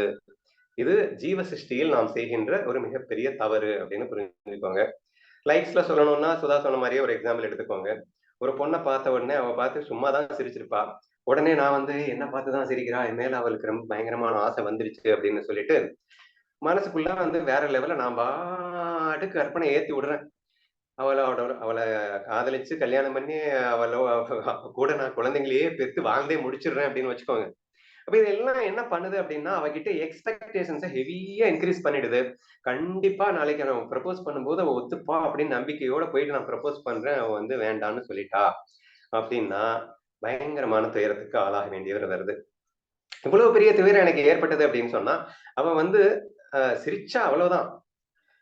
அதை நான் கற்பனை வேர்ல்டுக்குள்ள கொண்டு போகாம இருந்தேன்னா அது பெரிய பாதிப்பு ஏற்படுத்திருக்காது. அதை கற்பனை வேர்ல்டுக்குள்ள கொண்டு போயிட்டு நான் ஏன் இஷ்டத்துக்கு கற்பனை பண்றேன்ற பெயர்ல எக்ஸ்பெக்டேஷன்ஸை நான் இன்க்ரீஸ் பண்ணிட்டு கடைசியில் அதை ஏமாற்றேன். ஏன்னா ஈஸ்வர சிருஷ்டி என் கையில இல்ல இல்ல, கற்பனை வேர்ல்டு தானே உன் கையில இருக்கு, ரியல் வேர்ல்டு உன் கையில இல்ல இல்ல. அப்போ உள்ள வந்த உடனே நீ மிகப்பெரிய ஏமாற்றத்திற்கு ஆளாகின்றாய். சோ இது நாம செய்கின்ற நம்மளுடைய ஜீவ சிருஷ்டியை தவறாக பயன்படுத்தி கொண்டு நாம் செய்கின்ற ஒரு முட்டாள்தனம் அப்படின்னு புரிஞ்சுக்கோங்க. சரியா? அடுத்து ஒரு முக்கியமான விஷயம் நான் சொல்லணும். அது என்னன்னா, ஒருத்தர் இருக்காருப்பா, எனக்கு இந்த கற்பனா சக்தி ஒண்ணு போதும்டா, இந்த உலகத்துல நான் என்ன மாதிரி சுகி வேற எவனுமே இருக்க முடியாது அப்படின்னாரு. கற்பனை சக்தி வச்சுக்கிட்டு கற்பனை வேலை மட்டும்தானே நீ சந்தோஷமா இருக்க முடியும். நீ என்ன பேசிட்டு இருக்க, என்னமோ எப்படி வேணா சந்தோஷமா இருந்துருவேன்னு சொல்ற. ஞானம் மட்டும்தான், ஒன்னஸ் ஃபீல் தான், லவ் ஃபீல் மட்டும்தான் சந்தோஷத்தை கொடுக்கும். அதெல்லாம் ஒரு மண்ணா கட்டி தேவையில்லை. அவன் சொன்னா எனக்கு கற்பனா சக்தி இருக்குடா, அதை வச்சு நான் சந்தோஷமா இருந்துட்டு போறேன் அப்படின்னாரு. அது எப்படிப்பா முடியும் அப்படின்ன. எது நடந்தாலும் அதை வந்து நான் பாசிட்டிவா பார்த்தேன் அப்படின்னா எனக்கு சந்தோஷம் கிடைக்கும்ல. பேசிக் மனமா சூர்லா கிளாஸ்ல நீ தானே எடுத்த, அது எனக்கு போதாதா? எது நடந்தாலும் பாசிட்டிவா பார்த்துட்டா சந்தோஷமா இருந்துடலாம். ஆமா நான் சொன்னேன் தான், அது ஒண்ணு போதும்பா லாஜிக்கு, அதை வச்சுக்கிட்டு நான் மேனேஜ் பண்ணிட்டு போறேன் என்று அவர் சொன்னார். இது என்னடா புது கதையா இருக்கு அப்படின்னா எனக்கு புரியலையே. எவனாவது உன்னை திட்டிட்டு இருந்தானா நீ எப்படி பார்ப்ப? எவனாவது என்ன திட்டினா அப்படின்னு சொன்னா என் மேல உள்ள அக்கறையில எனக்கு நல்லது பண்றதுக்காக என்ன திட்டுறான்னு பார்ப்பேன். எவனாவது உன் பணத்தை கொள்ளையடிச்சிட்டு போயிட்டான்னா எனக்கு நல்லது பண்றதுக்காக எனக்கு கொள்ளையடிச்சிட்டு போறான்னு பார்ப்பேன். சோ இப்படி எல்லாத்தையுமே நான் நன்மையாக என்னால் பார்க்க முடியும் அல்லவா? நன்மையாக எப்ப பார்க்க முடியும் அப்படின்னா நம்ம லைக்ஸ் அண்ட் டிஸ்லைக்ஸே இல்லாம நம்ம ஒருவேளை கிருஷ்ணா ஃபீல் இருந்ததுன்னா செய்யறதெல்லாம் கண்ணன்ற ஈஸ்வர சிருஷ்டியை நீங்க வந்து முழுமையா புரிஞ்சு அந்த ஒன்னஸ்டி ஞானத்தோட இருந்தீங்கன்னா கண்டிப்பா ஓகே. ஆனா அப்படி இல்லாம இவனுக்கு லைக்ஸ் அண்ட் டிஸ்லைக்ஸ் ஹெவியா இருக்கு, இருக்கிறவன் நான் மாத்தி பார்த்துப்பேன் அப்படின்னு சொல்றது ஏமாற்றிக் கொள்ளுவதாக அமைந்துவிடும். எக்ஸாம்பிள் சொன்னா உங்களுக்கு ஈஸியா புரியும். ரியலாவே நடந்தது. ஆக்சுவலா ஒரு பொண்ணு வந்து இந்த ஞானத்தை கேட்டு அவ என்ன புரிஞ்சுக்கிட்டா அப்படின்னு சொன்னா எல்லாத்தையுமே வந்து பாசிட்டிவா பார்க்கணும், அப்படி பார்த்தா நான் ஞானி, நான் நெகட்டிவா பார்த்தா நான் ஞானி அப்படின்ற மாதிரி ஒரு விஷயத்த புரிஞ்சுக்கிட்டான். அப்போ ஒரு இடத்துக்கு போறா, சரியான ஒரு வில்லத்தனத்தை பாக்குறா. பார்த்துட்டு உள்ள கட கட கட கடன்னு அடிக்குது. ஐயோ ஒருத்தங்களை வந்து வில்லத்தனமா பார்த்துட்டோமே. பொதுவா நம்ம தேர்ட் பர்சன்ஸ் கிட்ட வந்து லைக்ஸ் அண்ட் டிஸ்லைக்ஸ் எல்லாம் பார்க்க மாட்டோம். சோ இவ ரியலா தான் பார்த்திருக்கா, அங்க ஒரு வில்லத்தனத்தை பார்த்திருக்கா, சம்பந்தம் இல்லாத ஒரு ஆளு. சோ வில்லத்தனத்தை பார்த்த உடனே உள்ள கட கட கட கடன்னு அடிச்சிருச்சு. இல்ல அது வில்லத்தனம் இல்ல அப்படின்னு இவ ஒரு ஜீவ சிருஷ்டி ஒரு கல்பனை கொண்டு வர்றா. இவளா ஒரு கற்பனை பண்ணி சோ ரீசன் என்னமோ காரணத்தை உருவாக்கி அவள் நல்லவளே அப்படின்னு ஒரு முத்திரையை குத்தி நான் ரிலாக்ஸ் ஆயிட்டேன் அப்படின்னு சொல்லிட்டு என்கிட்ட சொல்றான். என்கிட்ட சொன்ன உடனே அம்மா நீ ஏன் அந்த மாதிரி எல்லாம் நினைக்கிற, நீ எதுக்காக இப்படி போட்டு உன் மைண்ட போட்டு வருத்தி கஷ்டப்பட்டு இப்படி சுத்தி வளைச்சு இவ்வளவு பாயிண்ட்ஸை கொண்டு வந்து. நான் கிருஷ்ணா ஃபீல்ல என்ன சொல்லியிருந்தேன் அப்படின்னா கண்ணன் வில்லனாக வந்தால் அவனை வில்லனாகவே ரசிக்கலாம், நெகட்டிவே பார்க்க கூடாதுன்னு நான் சொல்லலையே. என் கண்ணன் நெகட்டிவ் இடத்தில் வந்திருக்கின்றான் என்று புரிந்து கொண்டு லவ்வை மட்டும் மிஸ் பண்ணாத. என் கண்ணை என் நன்மைக்காக என்னை புடம்போடுவதற்காக என்னை பரிசோதிப்பதற்காக இப்போது வில்லனாக வந்திருக்கின்றான், வில்லனா பாரு இப்ப என்ன தப்பு. ஆனால் கண்ணன் தான் வந்திருக்கிறான், மாயையாக வந்திருக்கின்றான். இவை அனைத்தும் ஒன்றுதான், எல்லாமே என் கண்ணன் தான், இது வெறும் மாய விளையாட்டு தான். பேசிக் ஞானத்தை மட்டும் பாரு, அது ஞானத்தை மிஸ் பண்ணாம பார்த்தா போதும்டா. நீ என்னடான்னா, நான் வந்து வில்லத்தனத்தையே இந்த உலகத்துல பார்க்க மாட்டேன், நான் வந்து இப்படி பார்த்தா தப்பு, எனக்கு கடகடான்னு அடிக்குது, நான் வந்து பாசிட்டிவா பாத்துக்கிறேன் அப்படின்னு சொல்றது வேலைக்கு ஆகாதுன்னு சொன்னா கேட்கலங்க. இல்ல, எனக்கு இப்பதான் ரிலாக்ஸாவே இருக்கு, நான் அவங்கள வந்து வில்லத்தனமா பார்த்ததுல இருந்து எவ்வளவு கடகடன்னு அடிச்சது தெரியுமா, இப்ப நான் அவங்கள வந்து பாசிட்டிவா பார்த்ததுக்கு அப்புறம் நான் கூலா இருக்கேன், உங்க நாலேஜ் ஒண்ணும் எனக்கு தேவையில்லை, நான் அப்படி இருந்துக்கிறேன் அப்படின்ட்டாங்க. சரி போ, உன் ஜீவ சிருஷ்டியை வச்சு சந்தோஷமா இருக்கணும்னு முடிவு பண்ணிட்டேன், இருந்துக்கோ அப்படின்னு சொல்லிட்டு விட்டாச்சு. அடுத்து இன்னொரு நாள் அதே பெண்ணிடம் இன்னொரு மிகப்பெரிய வில்லத்தனத்தை பார்த்து விடுகிறார். இப்ப மறுபடியும் கட கட கட கடன்னு அடிக்குது. மறுபடியும் ஜீவ சிருஷ்டியை கொண்டு வந்து கட கட கடன்னு அப்படி காம்பினேஷனை போட்டு ஒரு 1/2 மணி நேரம் கழிச்சு அப்பாட அப்படின்னு கூல் டவுன் ஆயிட்டா. வந்து மறுபடியும் சொல்றா, இந்த மாதிரி பார்த்தேன்னா அடுத்த செகண்ட் நான் யூஸ் பண்ணல என்னுடைய நாலேஜ. அவ ஜீவ சிருஷ்டியை எப்படி தப்பா புரிஞ்சுக்கிட்டான்னா, நாலேஜை யூஸ் பண்ணலாம். என்னது, அதாவது பாசிட்டிவா பாக்குறதுக்காக இவ ஜீவ சிருஷ்டி யூஸ் பண்ணல, நான் நாலேஜ் யூஸ் பண்ணேன் பாருங்க, இப்படி இப்படிலாம் நான் நாலேஜ் யூஸ் பண்ணேன் தெரியுமா, ஏன்னா பயங்கரமா யூஸ் பண்ணணும். ஏன்னா அப்பட்டமான ஒரு வில்லத்தனத்தை நீ பாசிட்டிவா மாத்தணும்னா அதுக்கு எவ்வளவு சிந்திக்கணும். அப்போ அவ்வளவு சிந்திச்சு இப்போ அதுக்கப்புறம் நான் கூல் ஆயிட்டேன் அப்படின்னு சொல்லும் போது என்ன ஒரு டேஞ்சர் இங்க நடக்குது அப்படின்னு சொன்னா, நீ அவளை பத்தி பாசிட்டிவா பாசிட்டிவா பாசிட்டிவா பாசிட்டிவா நிறைய திங்க் பண்ணிட்டே போற. அப்ப பாசிட்டிவா திங்க் பண்ணிட்டே போக போக போக நெக்ஸ்ட் டைம் அவ சின்னதா நெகட்டிவ் பண்ணா கூட உன்னால டைஜஸ்ட் பண்ண முடியாத அளவுக்கு இந்த வேதனை வரும். அப்ப மறுபடியும் நீ பாசிட்டிவா திங்க் பண்ணிட்டே போகணும். இது எண்ட்லெஸ்ஸா போயிட்டே இருக்கும். இது நிரந்தரமான தீர்வா இருக்க முடியாது. நம்பர் 1. சரியா? நம்பர் 2, நீ நீ எங்க பெர்மனண்டா பிளிஸ்ஃபுல்லா இருக்க? நீ நெகட்டிவ் தெரிஞ்சிருச்சு, உள்ள கடகடன்னு ஆடிருச்சு, ஓடிருச்சு. அதுக்கப்புறம் 1/2 மணி நேரம் போராடி அந்த நாலேஜ் நீயா வந்து ஒரு தப்பக்கட்ட நாலேஜை கொண்டு வந்து அதுக்கப்புறம் ரிலாக்ஸ் ஆயிட்டு நான் ரிலாக்ஸா இருக்கேன், இந்த நாலேஜ் எனக்கு சூப்பரா யூஸ் பாரு. ஜீவ சிருஷ்டி என்பது பிரயத்தனப்பட்டு கஷ்டப்பட்டு அதுக்கப்புறம் நீ வந்து கொண்டு வரது இல்லடா. ஞானம்ங்கிறது இன்ஸ்டன்டா எல்லா நேரத்திலயும் சந்தோஷமா இருக்கிறது. எல்லாத்தையுமே மாயையா பாரு. பாசிட்டிவா பாசிட்டிவா பாரு, நெகட்டிவா நெகட்டிவா பாரு. ஈஸ்வரன் எல்லா விஷயத்திலயும் தான் வருவான். அவன் ஆஸ் இட் இஸ் உள்ளதை உள்ளபடி பாரு, உள்ளதை உள்ளபடி பாருன்னா கூட நீங்க கன்ஃபியூஸ் ஆயிடுவீங்கன்னு தான் நான் ஒரு யார்ட்ஸ்டிக் கொடுத்தேன். கற்பனையின் கலப்பில்லாமல் பாரு. உன்னை யார் கற்பனை பண்ணி பார்க்க சொன்னா? அப்ப இவ கற்பனையின் கலப்பில்லாம தான் பார்த்தா. அப்ப வில்லத்தனம் தெரிஞ்சதுல வில்லத்தனத்தை அப்படியே ரசிக்க வேண்டியதானே. ஆனா இப்ப கொண்டு வர்றா பாருங்க ஒரு கற்பனையை கொண்டு வந்து அவளை பாசிட்டிவா மாத்தி ரசிக்கணும்னு ஒண்ணு தலையெழுத்தா.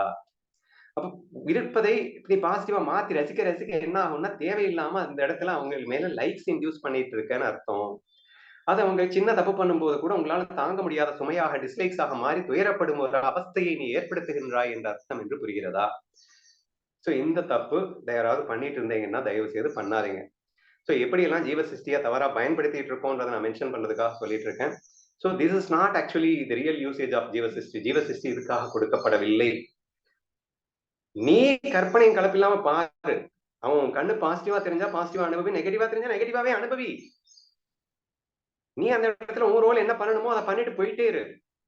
அதை விட்டுட்டு நீயா உட்காந்து உன் கற்பனை பண்ணி அவங்கள பாசிட்டிவா பாக்குறதோ அல்லது ஒரு பாசிட்டிவான பீப்புள்ஸ உன் கற்பனை மூலியமா நெகட்டிவா பாக்குறதோ மிகப்பெரிய முட்டாள்தனத்தையும் அனர்த்தத்தையும் தான் ஏற்படுத்துமே தவிர உனக்கு நிம்மதியாக இருக்கும் ஒரு வழி கிடைக்கவே கிடைக்காது என்று புரிந்து கொள். அடுத்து, இருக்கிறத கற்பனை பண்ணாத அப்படின்னு சொன்னோம். உடனே இன்னொரு ஆள் வந்தாரு. ஓஹோ, இருக்கிறத நான் அப்படியே பார்த்து அனுபவிக்கிறோம்னு சொல்லி இருக்கேங்க. விடுங்க, நான் இருக்கிறதே அனுபவிக்க வேணாம். நான் ஏன் இருக்கிறத அனுபவிக்கணும்?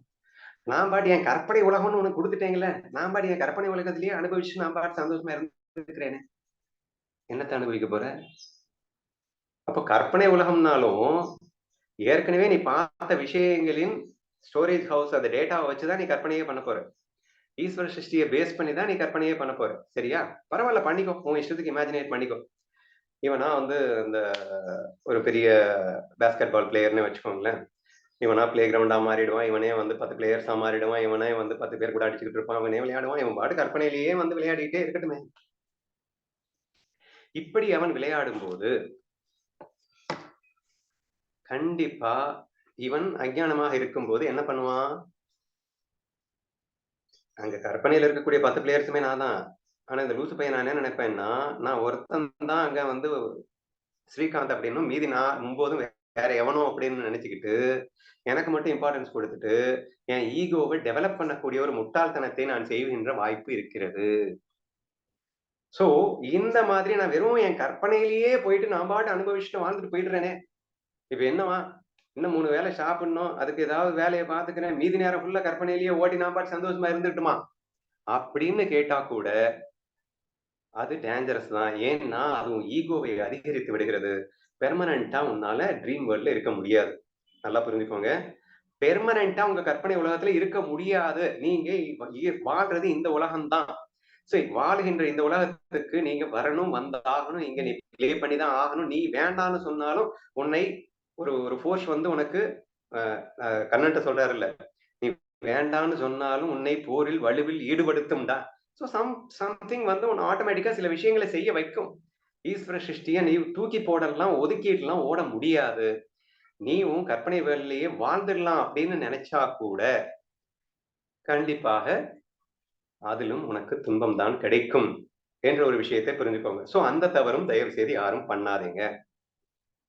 ஸோ ஃபர்ஸ்ட் திங் என்ன சொன்னேன் அப்படின்னா, ஓகே, பாசிட்டிவா தான் பார்ப்பேன் அப்படி நெகட்டிவா தான் பார்ப்பேன் அப்படிங்கிற விஷயத்த பண்ணாதீங்கன்னு சொன்னேன். அதே மாதிரி ஒரு சிலர் என்ன தப்பு பண்றாங்க அப்படின்னா, உங்களுக்கு பிடிச்சவங்க யாராவது திட்டாங்க அப்படின்னு சொன்னா இவங்களை தாங்க முடியாதுல்ல. அதனால அவங்க திட்டல, அவங்க என்ன பாராட்டுறாங்கன்னு நான் வந்து கற்பனை பண்ணி எடுத்துக்கிறேன். இதுவும் நிரந்தரமாக நீடிக்காது. இதை நான் கிருஷ்ணா ஃபீல் அப்படிங்கிற புக்ல நான் முதல்ல எழுதும்போது நான் இந்த விஷயத்தை நான் ஷேர் பண்ணியிருக்கேன். அதாவது மனமா ஷுல்லா கிளாஸ்ல நாங்க வந்து சொல்லிட்டோம், உன் மனம்தான் சுகதுக்கத்தை நிர்ணயிக்கின்றது. நீ வந்து எதை எப்படி பாக்குறியோ அதுதான்டா உனக்கு சுகதுக்கத்தை கொடுக்கும்னு நான் சொல்லிட்டேன். அப்படிங்கிறதுக்காக உங்க இஷ்டத்துக்கு நீங்க எதையாவது பார்த்து சந்தோஷமா வாழ்ந்துட முடியாது. உண்மை என்னவென்று புரிந்து கொண்டு அந்த உண்மையைத்தான் நீங்கள் பார்க்க வேண்டும் என்று சொல்லிட்டு தான் அந்த கிருஷ்ணா ஃபீல் ஆரம்பிக்கிறேன். இந்த உலகமே கண்ணனால் ஆனது, வெறும் மாய விளையாட்டு என்ற இந்த அற்புத புரிதலை உங்கள் மனதிற்குள் வைத்துக் கொண்டு நீங்கள் பார்த்தீர்களேயானால் அப்போ உண்மையை பார்க்கிறீர்கள். அப்படிங்கிறப்போ பெர்மனண்டா நீங்க பிளிஸ்ஃபுல்லா இருக்க முடியும். உங்க இஷ்டத்துக்கு ஜீவ சிருஷ்டியில உங்க இஷ்டத்துக்கு போக முடியாது. ஏன்னா பிரபஞ்சம் என்பது அனைவருக்கும் பொதுவானது. இந்த பிரபஞ்ச விதி இருக்கின்றது, பிரபஞ்சத்துல ரூல்ஸ் இருக்கின்றது. இங்க விளையாடணும் அப்படின்னா இந்த ரூல்ஸ்க்கு ஏத்த மாதிரி தான் நீ விளையாடி ஆகணும் என்ற இந்த விஷயங்கள் எல்லாம் நீ புரிந்து கொண்டாக வேண்டும். உன் இஷ்டத்துக்கு உங்க கற்பனையில எல்லாம் போயிட்டு விளையாடிட்டு இருக்க முடியாது என்று நீங்கள் புரிந்து கொள்ள வேண்டும். அதனால இந்த ரியல் வேர்ல்டுல வந்ததுக்கு அப்புறம் நான் என் கற்பனையில அப்படி நினைச்சுக்கிறேன் இப்படி நினைச்சுக்கிறேன்னு இந்த விவகார திருஷ்டி அப்படின்னா விவகாரிக சத்து அப்படின்னா ஈஸ்வர சிருஷ்டி, இந்த ஈஸ்வரன் சாரி இந்த நிஜ உலகம்னு வச்சுக்கோங்களேன் சிம்பிளா. இந்த நிஜ உலகத்துல இருக்கக்கூடிய விஷயங்களை நான் மாத்தி அமைச்சு நான் வந்து திங்க் பண்ணி அது பண்ணிப்பேன் இது பண்ணிப்பேன் அப்படின்னு நீங்க ட்ரை பண்றது வெரி வெரி டேஞ்சர்ல போய் முடியும். இன்னொரு எக்ஸாம்பிள் சொல்லணும்னா, ஒரு பொண்ணு பிரேக்கப் கொடுத்துட்டு போயிட்டா. பிரேக்கப் அப்படிங்கிறது இங்க இந்த நிஜ உலகத்துல நடந்தது. அதை ஆஸ் இட் இஸ் நீ அனுபவிக்க கத்துக்கிட்ட அப்படின்னா இதை ஃபன்னா பார்த்து மாயையா பார்த்து விளையாட்டா பார்த்து நீ ஆஸ் இட் இஸ் அனுபவிக்க கத்துட்டு இருந்தேன்னா உனக்கு ப்ராப்ளமே இல்லை. உடனே இவன் ஜீவ சிருஷ்டி பண்றான்.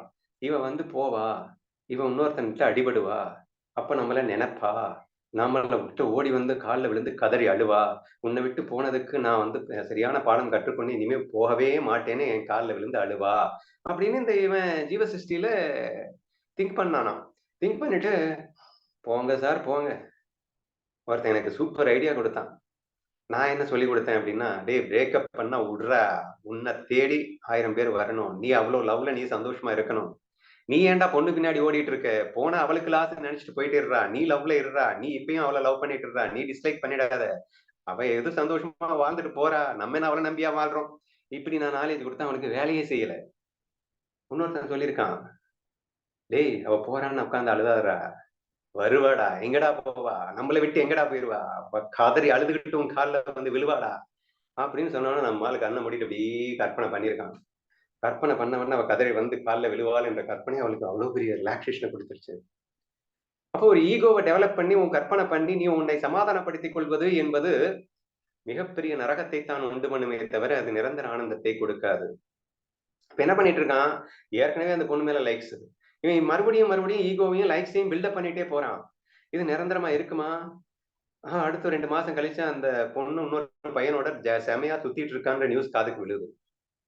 இப்ப மறுபடியும் கடகடான்னு ஆடுது.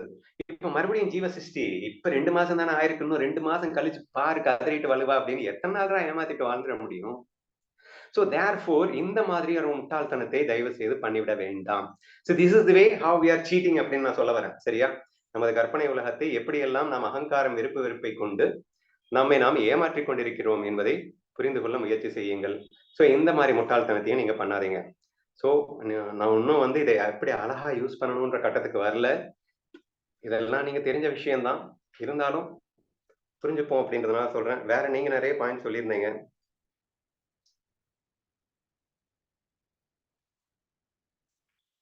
ஓகே, கற்பனையில நிறைய விஷயங்கள் அனுபவிச்சுட்டு அதை வந்து ரியல் வேர்ல்ட்ல அனுபவிக்கலாம் அப்படின்னு ட்ரை பண்ணும்போது அது செட் ஆகாது. ஏன்னா அது வேற வேர்ல்டு, இது வேற வேர்ல்டு. இது வந்து ஈஸ்வரனுக்கு நிறைய விதிகள் இருக்குங்க.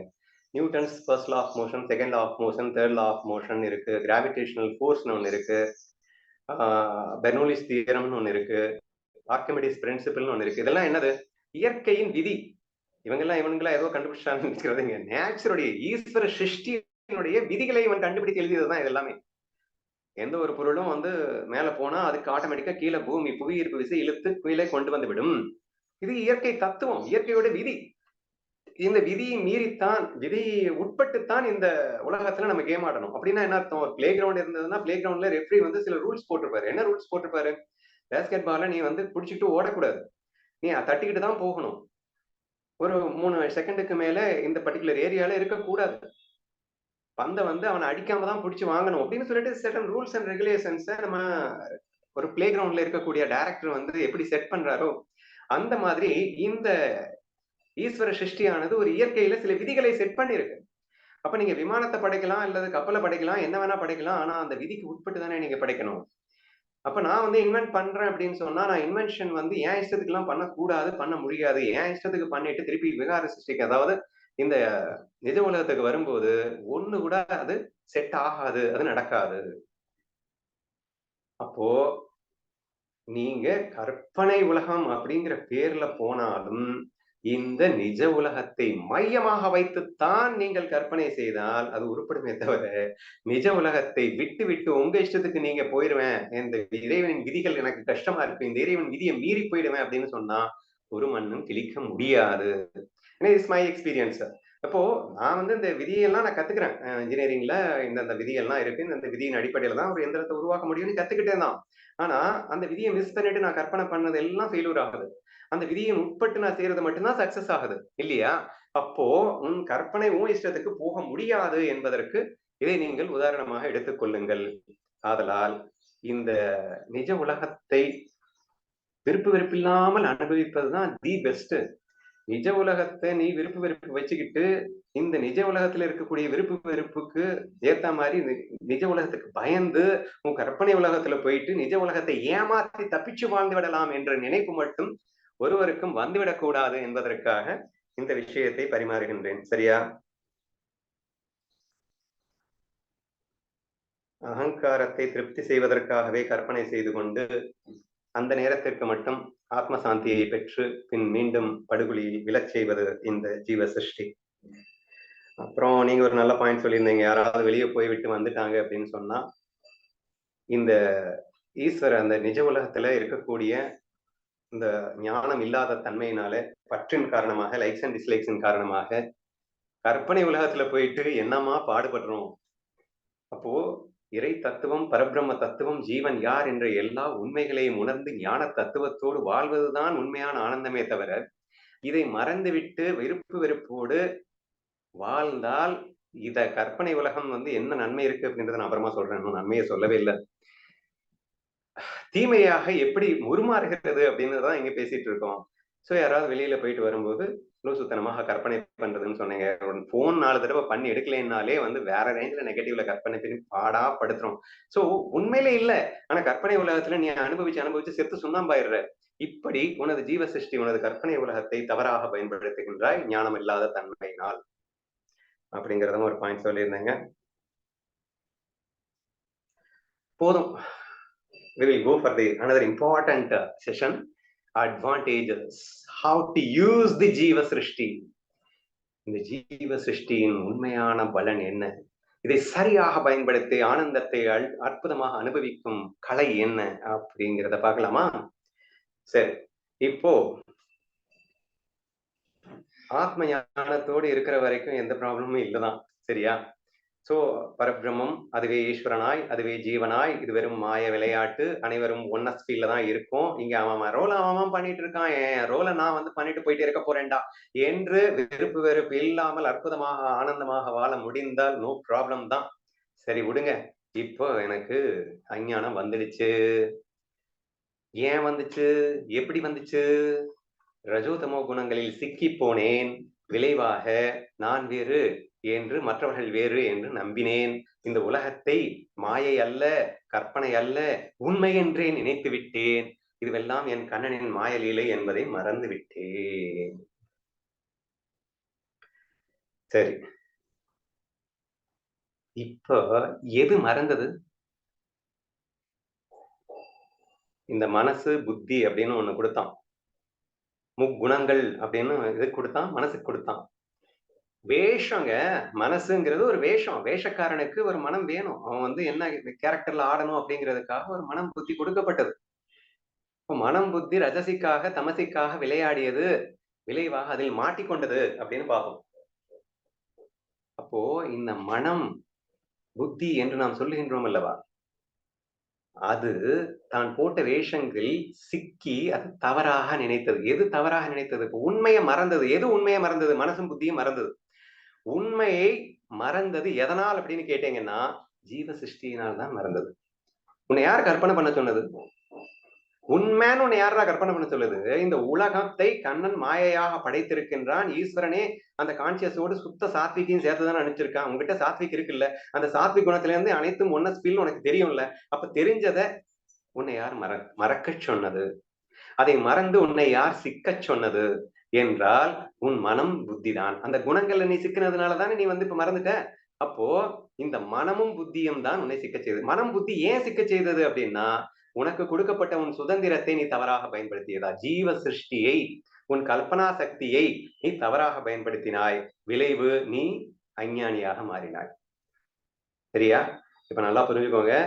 நம்ம வெரி பேசிக்கலி அஞ்ஞானிகளா இருக்கிறதுக்கு காரணமே அவன் கொடுத்த இந்த அற்புதமான கல்பனா சக்தி தான். அப்ப அந்த கல்பனா சக்தியை நமக்கு கொடுக்கல அப்படின்னு சொன்னா, நான் ஈஸ்வர சிருஷ்டியை ஆஸ் இட் இஸ் இருக்கிறத அனுபவிச்சுட்டு போயிட்டே தான் இருப்பேன். ஆனா அந்த கல்பனா சக்தியில, ஏன்னா எனக்கு சுதந்திரம், நான் என் இஷ்டத்துக்கு கேம் ஆடணும்ல, எனக்கு ஒரு ஃப்ரீடம் வேணும்ல. அப்போ அதுதானே கிக்கு. இப்ப ஈஸ்வரன் என்ன சொல்றது, நடத்துபவனாக மட்டும் இருக்கின்றான். இங்க ஆடுபவனுக்கு ஒரு கிக்கு வேணும்னா அவனுக்கு அந்த ஃப்ரீடம் கொடுத்தாதானே. அவன் எந்த குணத்துல விளையாடணும், என்ன வேஷம் போட்டு ஆடணும்னு அவன் பிரியப்படுறானோ அந்த வேஷத்தை அவன் அனுபவிக்கணும் அப்படின்றதுக்காக ஜீவனுக்கு ஃப்ரீடம் கொடுத்தது நம்ம தப்புன்னு சொல்லக்கூடாது. அந்த ஃப்ரீடம் கொடுத்துட்டு அவனுக்கு, அப்ப அவனுக்கு சிந்திக்கும் ஆற்றல், நான் இதுவாக ஆட விரும்புகின்றேன் ஒரு ஆசைப்படுறதுக்காக கொடுத்த அந்த விஷயம், அதை இப்போ என்ன தப்பு பண்ணிட்டான்? இந்த உலகம் மாயை என்பதை மறந்தது தப்பு. இவைகளெல்லாம் உண்மை என்று நினைத்தது தப்பு. இதெல்லாம் ஈஸ்வர சிருஷ்டி கிடையாது. கற்பனை தானே பண்றான். உண்மை என்று கற்பனை தானே பண்றான். இவன் எல்லாம் வேற வேறன்னு கற்பனை தானே பண்றான். இப்படி அஜ்ஞானமாக அவித்யை என்று அஜ்ஞான கல்பனை என்பதுதான் இவன் அஜ்ஞானி ஆனதுக்கு காரணமே. இப்ப கல்பனா சக்தி தான் நான் அஞ்ஞானியாக இருக்க காரணமா இருக்குன்னா, எந்த கல்பனா சக்தியால் நான் அஞ்ஞானி ஆனேனோ அதே கல்பனா சக்தியை வைத்துத்தானே நான் ஞானியாக முடியும். முல்லை முள்ளால் தானே எடுக்க முடியும். இப்ப கல்பனா சக்தி எனக்கு வரமாக கண்ணன் கொடுத்தான். அதை தவறாக பயன்படுத்தி நான் இங்கே அஞ்ஞானத்தில் வீழ்ந்து விட்டேன். இனி நான் என்ன செய்ய வேண்டும் என்றால், அதையே சரியான திசைக்கு நான் மாற்றி அமைக்க வேண்டும். அதே கல்பனா சக்தியை பயன்படுத்தித்தான் நான் பரபிரம்மம் என்பதை நான் உணர்ந்தாக வேண்டும் என்பதை புரிந்து கொள்ளுங்கள். சரி, அதுக்கு என்ன செய்யணும்? உன் வாழ்க்கையில் எக்கச்சக்கமான அனுபவங்களை கண்ணன் கொடுத்து கொண்டே இருக்கின்றான். அந்த அனுபவங்களின் அடிப்படையில வாழ்க்கையில உனக்கு ஆட்டோமேட்டிக்காவே கொஸ்டின் ரைஸ் ஆகுது. நான் யார்ரா, என்னடா நடக்குது இங்க, நான் எப்படிடா சந்தோஷமா இருக்க முடியும் என்ற கேள்விகளை கேட்கின்றாய். கேள்விகளை கேட்டு ஆரம்பித்தவுடன் உனக்கு குருவை அனுப்புகின்றான் அந்த ஈஸ்வரன். அந்த ஈஸ்வரன் குருவை அனுப்பியவுடன் அந்த குருவின் மூலியமாக பல விஷயங்களை கற்றுக்கொள்ளுகின்றாய். கற்க கற்க கற்றுக்கொள்ள கற்றுக்கொள்ள கற்கின்ற அந்த விஷயத்தை அனுபவமாக்குவதற்கு கல்பனா சக்தி தான் மிகப்பெரிய அளவிலேயே உதவி செய்கின்றது. அப்போ குரு வந்து அந்த உன் சிருஷ்டி ரகசியத்தை எல்லாம் வெளிப்படுத்துறாரு. வெளிப்படுத்திட்ட, அதை கேட்ட, எதில் கேட்ட? ஈஸ்வர சிருஷ்டியில தான் கேட்ட. ஆனா அந்த கேட்ட அந்த விஷயத்தை உன் ஆழ்மனத்திற்கு சென்று ஏற்கனவே பதித்து விட்ட உன் முட்டாள்தனமான எண்ணங்களை அழித்து நீ அதை முழுமையாக அனுபவிப்பதற்கு இந்த இடத்தில் உன் கல்பனா சக்தி தான் பயன்படுத்த வேண்டி இருக்கின்றது என்று புரிந்து கொள். கற்றுக்கொண்ட ஞான விஷயங்களை அனுட்சிணமும் சிந்திக்க வேண்டும். சிரவணம், மனனம், நிதித்தியாசனம் என்ற அந்த அடிப்படையிலே சிரவணம் ஈஸ்வர சிருஷ்டியிலே நடக்கின்றது. மனனம் என்பது உன் கல்பனா சக்தியில், கல்பனா சிருஷ்டியான ஜீவ சிருஷ்டியில் தான் நீ நடத்த வேண்டும். மீண்டும் மீண்டும் மீண்டும் குரு உனக்கு என்னென்ன சொன்னாருன்னு அவர் சொன்னதை மீண்டும் மீண்டும் கற்பனை பண்ணி பார்த்துக்கிட்டே இரு. அவர் சொல்ல விஷயங்களை கற்பனை பண்ணி பார்த்துக்கிட்டே இரு. எது லாஜிக்கலி ட்ரூத்ஃபுல்லா இருக்கும் அப்படிங்கிறத நீ திரும்ப திரும்ப திரும்ப உன் கற்பனை உலகிலே மீண்டும் மீண்டும் மீண்டும் இந்த ஞானங்களை, பகவத்கீதையை நாம் பேசிட்டு இருக்கிற இந்த விஷயங்களை எல்லாம் உன் கற்பனை உலகிலே நீ எந்த அளவிற்கு சிந்திக்கின்றாயோ அந்த அளவிற்கு நீ உன்னை யார் என்று மீண்டும் திரும்ப பெறப் போகின்றாய். நித்தியாசன அனுபவம் உனக்கு கிடைக்க போகின்றது. அல்டிமேட்லி அந்த குரு சொல்லுவார், தத்துவமசி அகம் பிரம்மாஸ்மி அப்படின்னு கத்துக் கொடுப்பார். அப்போ நான் பிரம்மம் அப்படிங்கிற அந்த ஃபீலை நீங்க டெவலப் பண்ணணும். எதுல டெவலப் பண்ணணும்? அப்போ நான் ஃபர்ஸ்ட் சொன்ன எடுத்தவன பரபிரம்மம் அப்படிங்கிறதாண்டா உன்னுடைய சொரூபம். அதுதான் ஈஸ்வரனாகவும் அதுதான் ஜீவனாகவும் இருக்கின்றது அப்படின்னு சொன்னோம். அசங்கனாய், அதிகாரியாய்,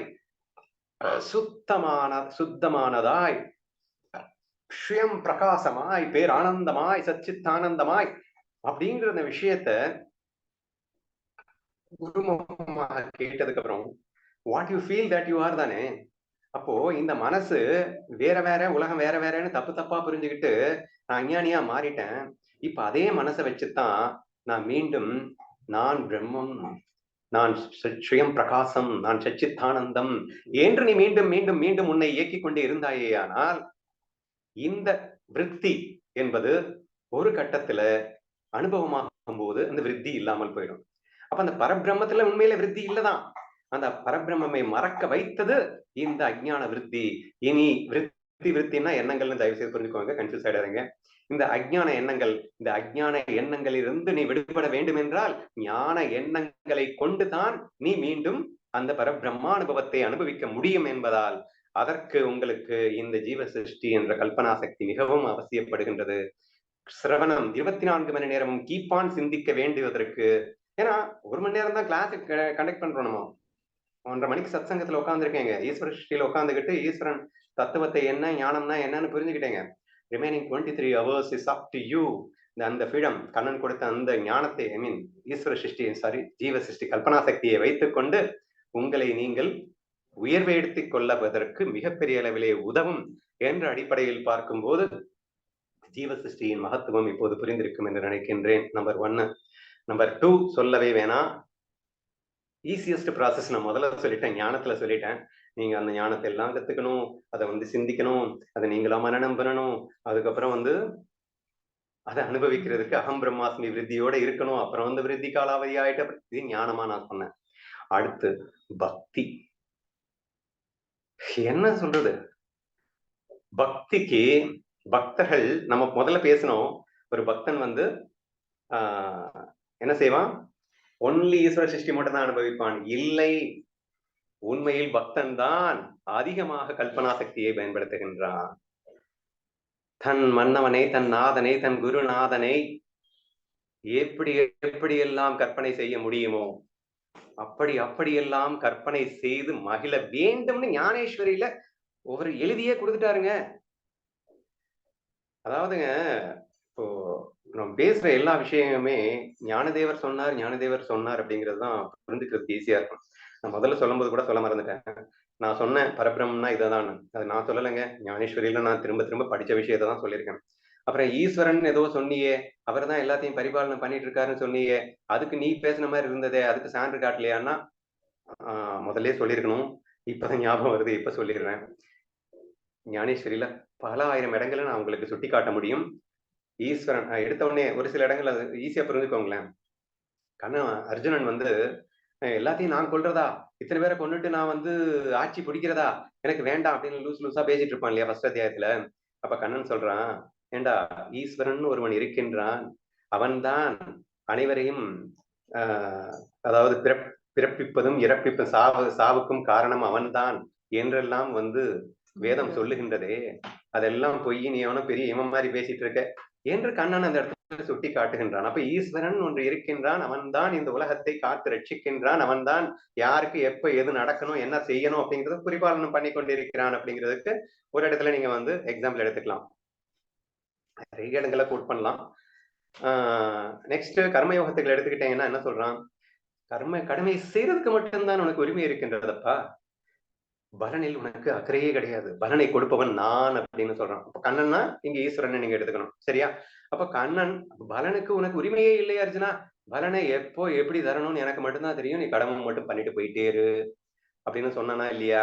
அதுல இருந்து சுட்டி காட்டுகின்றான், கர்ம பல தாதாவாக நான் இருக்கின்றேன், ஈஸ்வரனாய் நான் இருக்கின்றேன், ஜீவனாய் நீ இரு அப்படின்னு சொல்லிட்டு. இன்னொரு இடத்துல நீ என்னிடம் மட்டும் சரண் புகுந்து விடடா, அத்தனையும் நான் பார்த்துக் கொள்ளுகின்றேன் என்கின்றான். அப்போ அதில் என்ன அர்த்தம், ஜீவன் ஈஸ்வரனோடு சரணாகதி செய்ய வேண்டும் என்பதற்கு விஸ்தாரமாக பல இடங்களில் விளக்கங்கள் கொடுக்கப்பட்டுள்ளன என்பதை வைத்து நீங்கள் புரிந்து கொள்ளலாம். ஏதோ ஈஸ்வரன் ஒருத்தர் இருக்கான், பிரம்மம் இருக்கு, ஜீவன் இருக்குன்னு நான் பேசுறதா நீங்க நினைச்சிடக் கூடாதுன்றதுக்காக நான் முதல்ல கோட் பண்ண மறந்துட்டேன்றதுக்காக நான் இதை சொல்லிட்டு இருக்கேன். நிறைய இடங்களை சொல்லலாம். லைக் 11 அத்தியாயம் நினைக்கிறேன், நான் ஏற்கனவே எல்லாத்தையும் பண்ணி முடிச்சிட்டேன்டா, நீ செத்த பாம்பை அடிச்சுட்டு பேரை மட்டும் நீ வாங்கிக்கோ. அதாவது அர்ஜுனன் பார்ப்பான், விஸ்வரூபத்தை பார்ப்பான். விஸ்வரூபத்தை பார்க்கும்போது துரியோதனன்னு எல்லாருமே அவன் வாய்க்குள்ள போயிட்டு இருப்பாங்க. இன்னும் போரே ஸ்டார்ட் ஆகல, என்ன போரே ஸ்டார்ட் ஆகல, எல்லாரும் செத்து போயிட்டாங்க கண்ணா அப்படின்னு. ஏற்கனவே டிசைட் பண்ணதுதான்டா, இதுதான்டா நடக்க போகுது, கவலைப்படாத, நீங்க 5 பேரும் உடனே சாக போறது இல்ல, நீங்க இருந்ததுதான் சாக போறீங்க அப்படின்னு அவன் explain கொடுக்கறான்னா, this is another indication that everything is pre-planned, everything is governed by ஈஸ்வரா, everything is எல்லாமே என் கண்ணன் என் குரு மௌலி வாயால திறந்து சொன்ன விஷயங்கள் தான். சோ நம்பிதான் ஆகணும். சோ அதனால அந்த பரபிரம்மம் ஈஸ்வர ஸ்திதி ஜீவஸ்திதி என்ற அந்த மகத்தான ஞான தத்துவங்கள் தான் உண்மை. ஸ்ருதி யுக்தி அனுபவா அப்படின்னு சொல்லுவாங்க. ஸ்ருத்தின்னா கண்ணன் சொல்லுவது, அதை மறுக்கிறதுக்கு சக்தி எவனுக்குமே இல்ல. நான் பேசிட்டு இருக்கிறது யுக்தினா லாஜிக்கலி நான் ப்ரூவ் பண்ணிட்டு இருக்கேன், இது இப்படித்தான் இருக்க முடியும் என்று. நீங்க பாட்டுக்கு உங்க இஷ்டத்துக்கு ஜீவ சிருஷ்டியை வச்சு கற்பனை பண்ணி ஜெயிக்க முடியும்னு நினைச்சிடாதீங்க. நீங்க இந்த உலகத்துக்கு வந்துதான் ஆகணும், அப்ப நீங்க தோத்து போயிடுவீங்க அப்படின்னு எக்ஸாம்பிள்ஸ் நிறைய காட்டி நான் என்ன பண்ணிட்டு இருக்கேன்னா லாஜிக்கலி ப்ரூவ் பண்ணிட்டு இருக்கேன். நீங்க இந்த உண்மை தத்துவத்தோடு வெறுப்பு இல்லாம இருந்தால் மட்டும்தான் சந்தோஷமா இருக்க முடியுமே தவிர, நீங்க வெறுப்போடு ஜீவ சிருஷ்டியை நம்பி வாழ்ந்துவிட முடியாது என்று. சரியா? இதையே நீங்கள் அனுபவமாகவும் அனுபவித்துக் கொண்டுதான் இருக்கிறீர்கள் நான் சொல்லுவதை நீங்கள் புரிந்து கொள்ளும் போது. ஓகேவா? சோ இப்ப நம்ம மறுபடியும் பேக் டு சப்ஜெக்ட் வரலாம். நம்ம என்ன பண்ணிட்டு இருந்தோம்? ஓகே, பக்தியை பத்தி பேசிட்டு இருந்தோம் இல்லையா?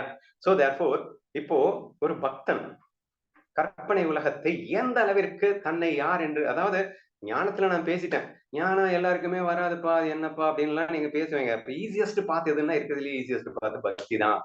அதுவும் ஒரே ஒரு குருவை இறுக்கி பிடிச்சுக்கிட்டு அவர்கிட்ட நீங்க பக்தி பண்ண ஆரம்பிச்சிட்டீங்க அப்படின்னு சொன்னா ஆட்டோமேட்டிக் ப்ராசஸ் அப்படிங்கிற மாதிரி வந்துருது. ஏன்னா ஈகோ அவர் ஈஸியா டிஸ்ட்ராய் பண்ணிடுவாரு. நீ எப்ப சரண்டர் ஆயிட்டோ அப்ப ஆட்டோமேட்டிக்கா ஈகோ டிஸ்ட்ராய் ஆயிடும். சரண்டர் பண்றதுக்கு என்ன தேவைன்னா கற்பனை தேவை. யார்கிட்ட நான் சரண்டர் பண்ண முடியும்? எனக்கு பிடிச்சவங்க கிட்டதான் சரண்டர் பண்ண முடியும். சும்மா எப்படி எனக்கு பிடிக்கும்? பார்க்க தான் பிடிக்கும்னு சொல்லுவாங்க இல்லையா? அந்த மாதிரி கற்பனை பண்ணத்தான் பிடிக்கும். இப்போ நான் அடுத்து ஞானதேவர் சாசனமாக எழுதிய விஷயத்துக்கு வந்துடுறேன். உன் ஜீவ சிருஷ்டிய எப்படி பயன்படுத்தணும்னு 2 இடத்துல ரொம்ப விஸ்தாரமாக எழுதின 2 இடம். ஆச்சாரியோபாசனா 13வது அத்தியாயம். ஆச்சாரியோபாசனத்துல ஒரு பக்தன் தன் குருவை எப்படியெல்லாம் கற்பனை செய்து அனுபவிப்பான் அப்படின்னா எதுக்காக அவர் சொல்றாரு இப்படி கற்பனை பண்ணுங்கிறாரு? ஏன் கற்பனை பண்ண சொல்றாரு அப்படின்னா, குரு மேல லைக்ஸ் இன்க்ரீஸ் பண்ணுன்னு சொல்ற மாதிரி இருக்குங்க. அது குரு கிட்ட லைக்ஸ் இன்க்ரீஸ். ஆக்சுவலா நம்ம என்ன பண்றோம், நம்ம ஒரு பொண்ணை பிடிச்சு போயிருச்சுன்னா நம்ம கற்பனையிலேயே லைக்ஸ் இன்க்ரீஸ் பண்ணி கடைசியில் அடிக்ட் ஆயிடுவடா அப்படின்னு சொன்ன அப்போ. ஆனா இப்ப சொல்றேன், உன் குருவை பார்த்த உடனே உனக்கு அடிக்ஷன் எல்லாம் வராது. அந்த பொண்ணை பார்த்த உடனே உனக்கு அடிக்ஷன் வரல, நீ கற்பனைக்குள்ள போயிட்டு அவளை பத்தி நினைக்க தானே அடிக்ஷன் வந்தது. அதே இதை ஃபாலோ பண்ணு. யார்கிட்ட? குரு கிட்ட. குருவை பார்த்த உடனே உனக்கு கொஞ்சம் தான் பிடிச்சிருக்கும், ஆனா அதை கொண்டு வா. எப்படி நீ கற்பனைக்குள்ள கொண்டு போயிட்டு அவன் மேல உள்ள அடிக்ஷனை இன்க்ரீஸ் பண்ணியோ, அந்த மாதிரி கற்பனையில நீ இன்க்ரீஸ் பண்ணு அப்படின்னு நான் சொல்லல, நம்ம குரு சொல்றார். என்ன சொன்னாரு? ஸ்மரண பக்தி. எடுத்த உடனே ஸ்மரண பக்தின்னா என்னது? ஒரு அவர் நிறைய எக்ஸாம்பிள் கொடுத்திருக்காரு. எல்லாத்தையும் நம்ம டீடைலா சொல்லிட்டு இருந்தா டைம் ஆயிடும், ஷார்ட்டா சொல்லிடுறேன். ஒரு கணவன் வெளியூருக்கு போன கணவனை நினைத்து மனைவி எப்படி எப்படி எல்லாம் அவளை நினைத்து கொண்டே இருப்பாளோ அப்படின்னா, அவன் ஃபர்ஸ்ட் நைட்ல இருந்து ஆரம்பிச்சு அவங்களுக்குள்ள என்னென்னலாம் நடந்தது, எப்படி எப்படி எல்லாம் நாங்க கொஞ்சம் செஞ்சோம் அப்படின்னு நினைவுகள்லயே இருப்பாளாம். அடுத்து இப்ப அவர் நம்ம கணவன் என்ன பண்ணிட்டு இருப்பாரு, அவர் என்ன செய்வாரு, இந்த டைம்ல அவர் என்ன பண்ணுவாரு அப்படின்னு எப்போதும் அவரை பற்றிய நினைப்பு. ஏற்கனவே அவருடன் நான் இருந்த நினைப்பு. நம்ம குருவை பத்தி இப்ப நீங்க நினைக்கணும், சரியா? சோ குருவிடம் நான் இதுவரைக்கும் நான் சந்தித்த, அவரிடம் சம்பாஷணை செய்தது, அவரிடம் பேசியது, அவரால் நான் அடைந்த அனுபவங்கள், அடைந்த சுகங்கள் எல்லாத்தையும் கற்பனை பண்றது. இப்ப அவர் என்ன பண்ணிட்டு இருப்பாரு, அவர் என்ன பேசிட்டு இருப்பாரு, அவர் அப்படி பேசுவார்ல. So keep on thinking about him. So ஸ்மரணா பக்தி அப்படிங்கிற பேர்ல நீ அந்த குருவின் மேல் ஜீவ சிருஷ்டியின் வாயிலாக அந்த அடிக்ஷனை இன்க்ரீஸ் பண்ணு, பக்தியை இன்க்ரீஸ் பண்ணு. அடுத்த பக்தி என்னது? அர்ச்சனா பக்தி. இப்போ ஒருத்தர் மேல ரொம்ப பெரிய விஷயமா பார்க்கணும், அவரை வந்து ரொம்ப ஐயோ எப்படி இருக்காங்கடா அப்படின்னு பார்த்தா தானே எனக்கு ஆசை வரும். எப்படி இருக்காங்கன்னு பார்க்கணும்னா you have to think again. அதாவது அப்படியே கிருஷ்ணா ஃபீலையும் சேர்த்து மிக்ஸ் பண்ணிட்டுமா? கிருஷ்ணா ஃபீல்ட்ல எடுத்துக்கிட்டீங்கன்னா, கண்ணனின் பக்தி, கண்ணனின் அன்பை நீங்கள் முதலில் புரிந்து கொள்ள வேண்டும். புரிஞ்சுக்கிட்டீங்கன்னா கண்ணன்ட்ட பக்தி வருது, கண்ணன்ட்ட லவ் வருது, ரொம்ப ரொம்ப ஈஸிங்க அப்படின்னு சொல்றதுக்கு, பஞ்சபூதங்களின் வாயிலாக கண்ணன் காட்டுகின்ற அன்பை கண்டாயா?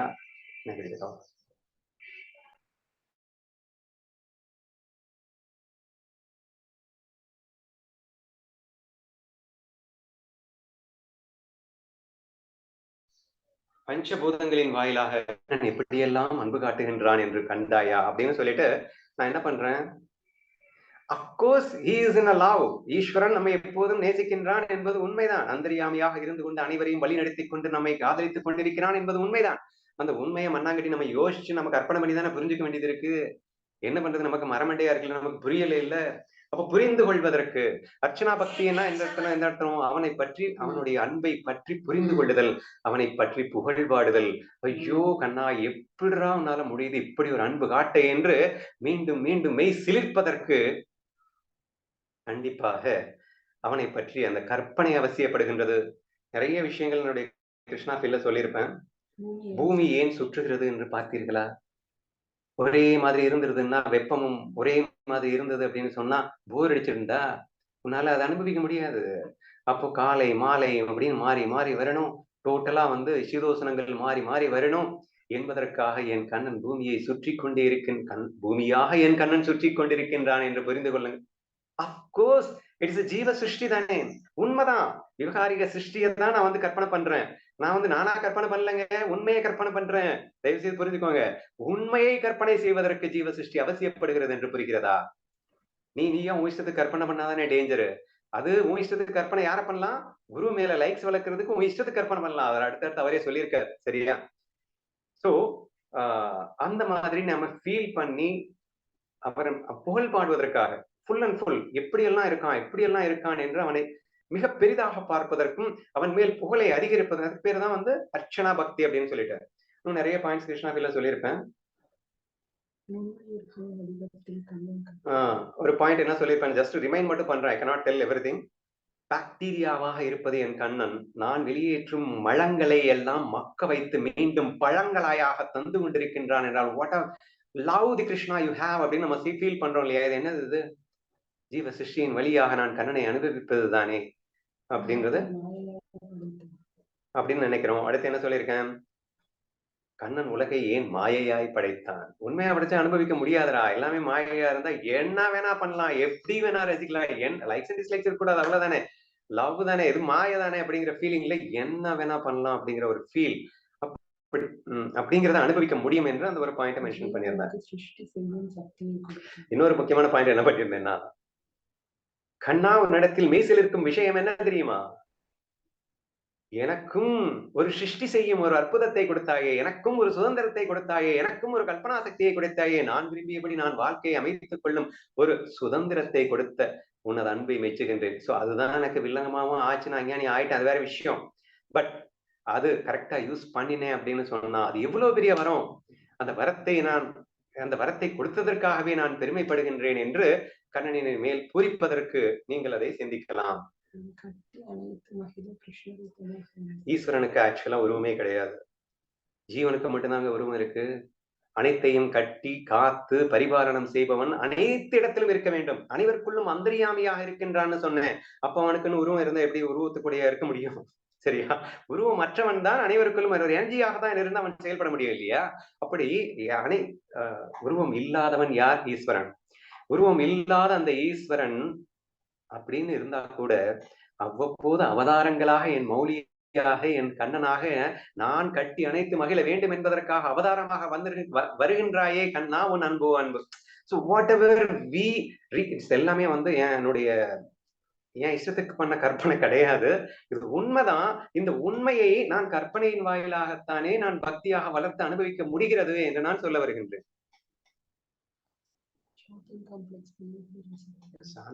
டைம் ஆயிடும். ஓகேவா? நீங்க மீதிய கிருஷ்ணா ஃபீல் அப்படிங்கிற அந்த புக்ல பார்த்து படிச்சு தெரிஞ்சுக்கோங்க, அல்லது என்னுடைய ஆடியோஸை கேட்டு தெரிஞ்சுக்கோங்க. ஸோ பக்தியை மட்டும் ஞானதேவர் சொன்ன பக்தியை நான் மிஸ் பண்ண மாட்டேன். அடுத்த 2-3 சேர்த்து லைட்டா நான் கோட் பண்ணிடுறேன். அடுத்த பக்தி சக்கிய பக்தி. அதாவது ஸ்மரணா பக்தி அப்படிங்கறது நீ கண்ணனை இப்படி பூரித்து பூரித்து பூரித்து ஸ்மரண பக்தி பண்றதுக்கு எது தேவை அப்படின்னா கற்பனை உலகம் தேவை அப்படின்னு சொன்னேன். அடுத்து சக்கிய பக்தி அப்படின்னு சொல்லியிருக்காரு. அதுல என்ன பண்றோம் அப்படின்னா ஜீவன் தன்னை நாயகியாகவும் குருவை நாயகனாகவும் வைத்து கலவி சுகத்தையே அனுபவிக்க முடியும் ரேஞ்சுக்கு பேசியிருப்பார். சரியா? எக்ஸ்ட்ரீம் கல்பனா. கிட்டத்தட்ட ஒரு பொண்ணு கிட்ட நீ எப்படி எல்லாம் லைக்ஸ் இன்டியூஸ் பண்றதுக்கு என்னென்ன பண்ணுவியோ எல்லாத்தையும் குரு கிட்ட பண்ணிக்கூடான்னு டிக்ளரே பண்ணியிருக்காரு அப்படின்னு சொன்னா அந்த கல்பனா சக்தியின் வரத்தை கொண்டு நீ குரு பக்தியை அதிகரிப்பதற்கு பயன்படுத்து அப்படின்னு அர்த்தம். அடுத்த பக்தி தாஷ்ய பக்தி. வேற ரேஞ்சில எக்ஸ்பிளைன் பண்ணிருப்பாரு. அவனுக்கு அடிமையாக நான் சேவை செய்கின்றேன் அப்படின்னு சொல்லிட்டு அவனுக்கு செப்பலாக இருப்பேன், அவனுக்கு சாமரமாக இருப்பேன், அவரு எச்சில துப்புனாருன்னா துப்பும் வட்டிலாக நான் இருப்பேன். அப்பப்பப்பப்ப பயங்கரமான வர்ணனை. என்ன கற்பனை! நம் ஞானதேவர் நமக்கு கற்பனை பண்றதுக்கு சொல்லி கொடுக்குறாருங்க.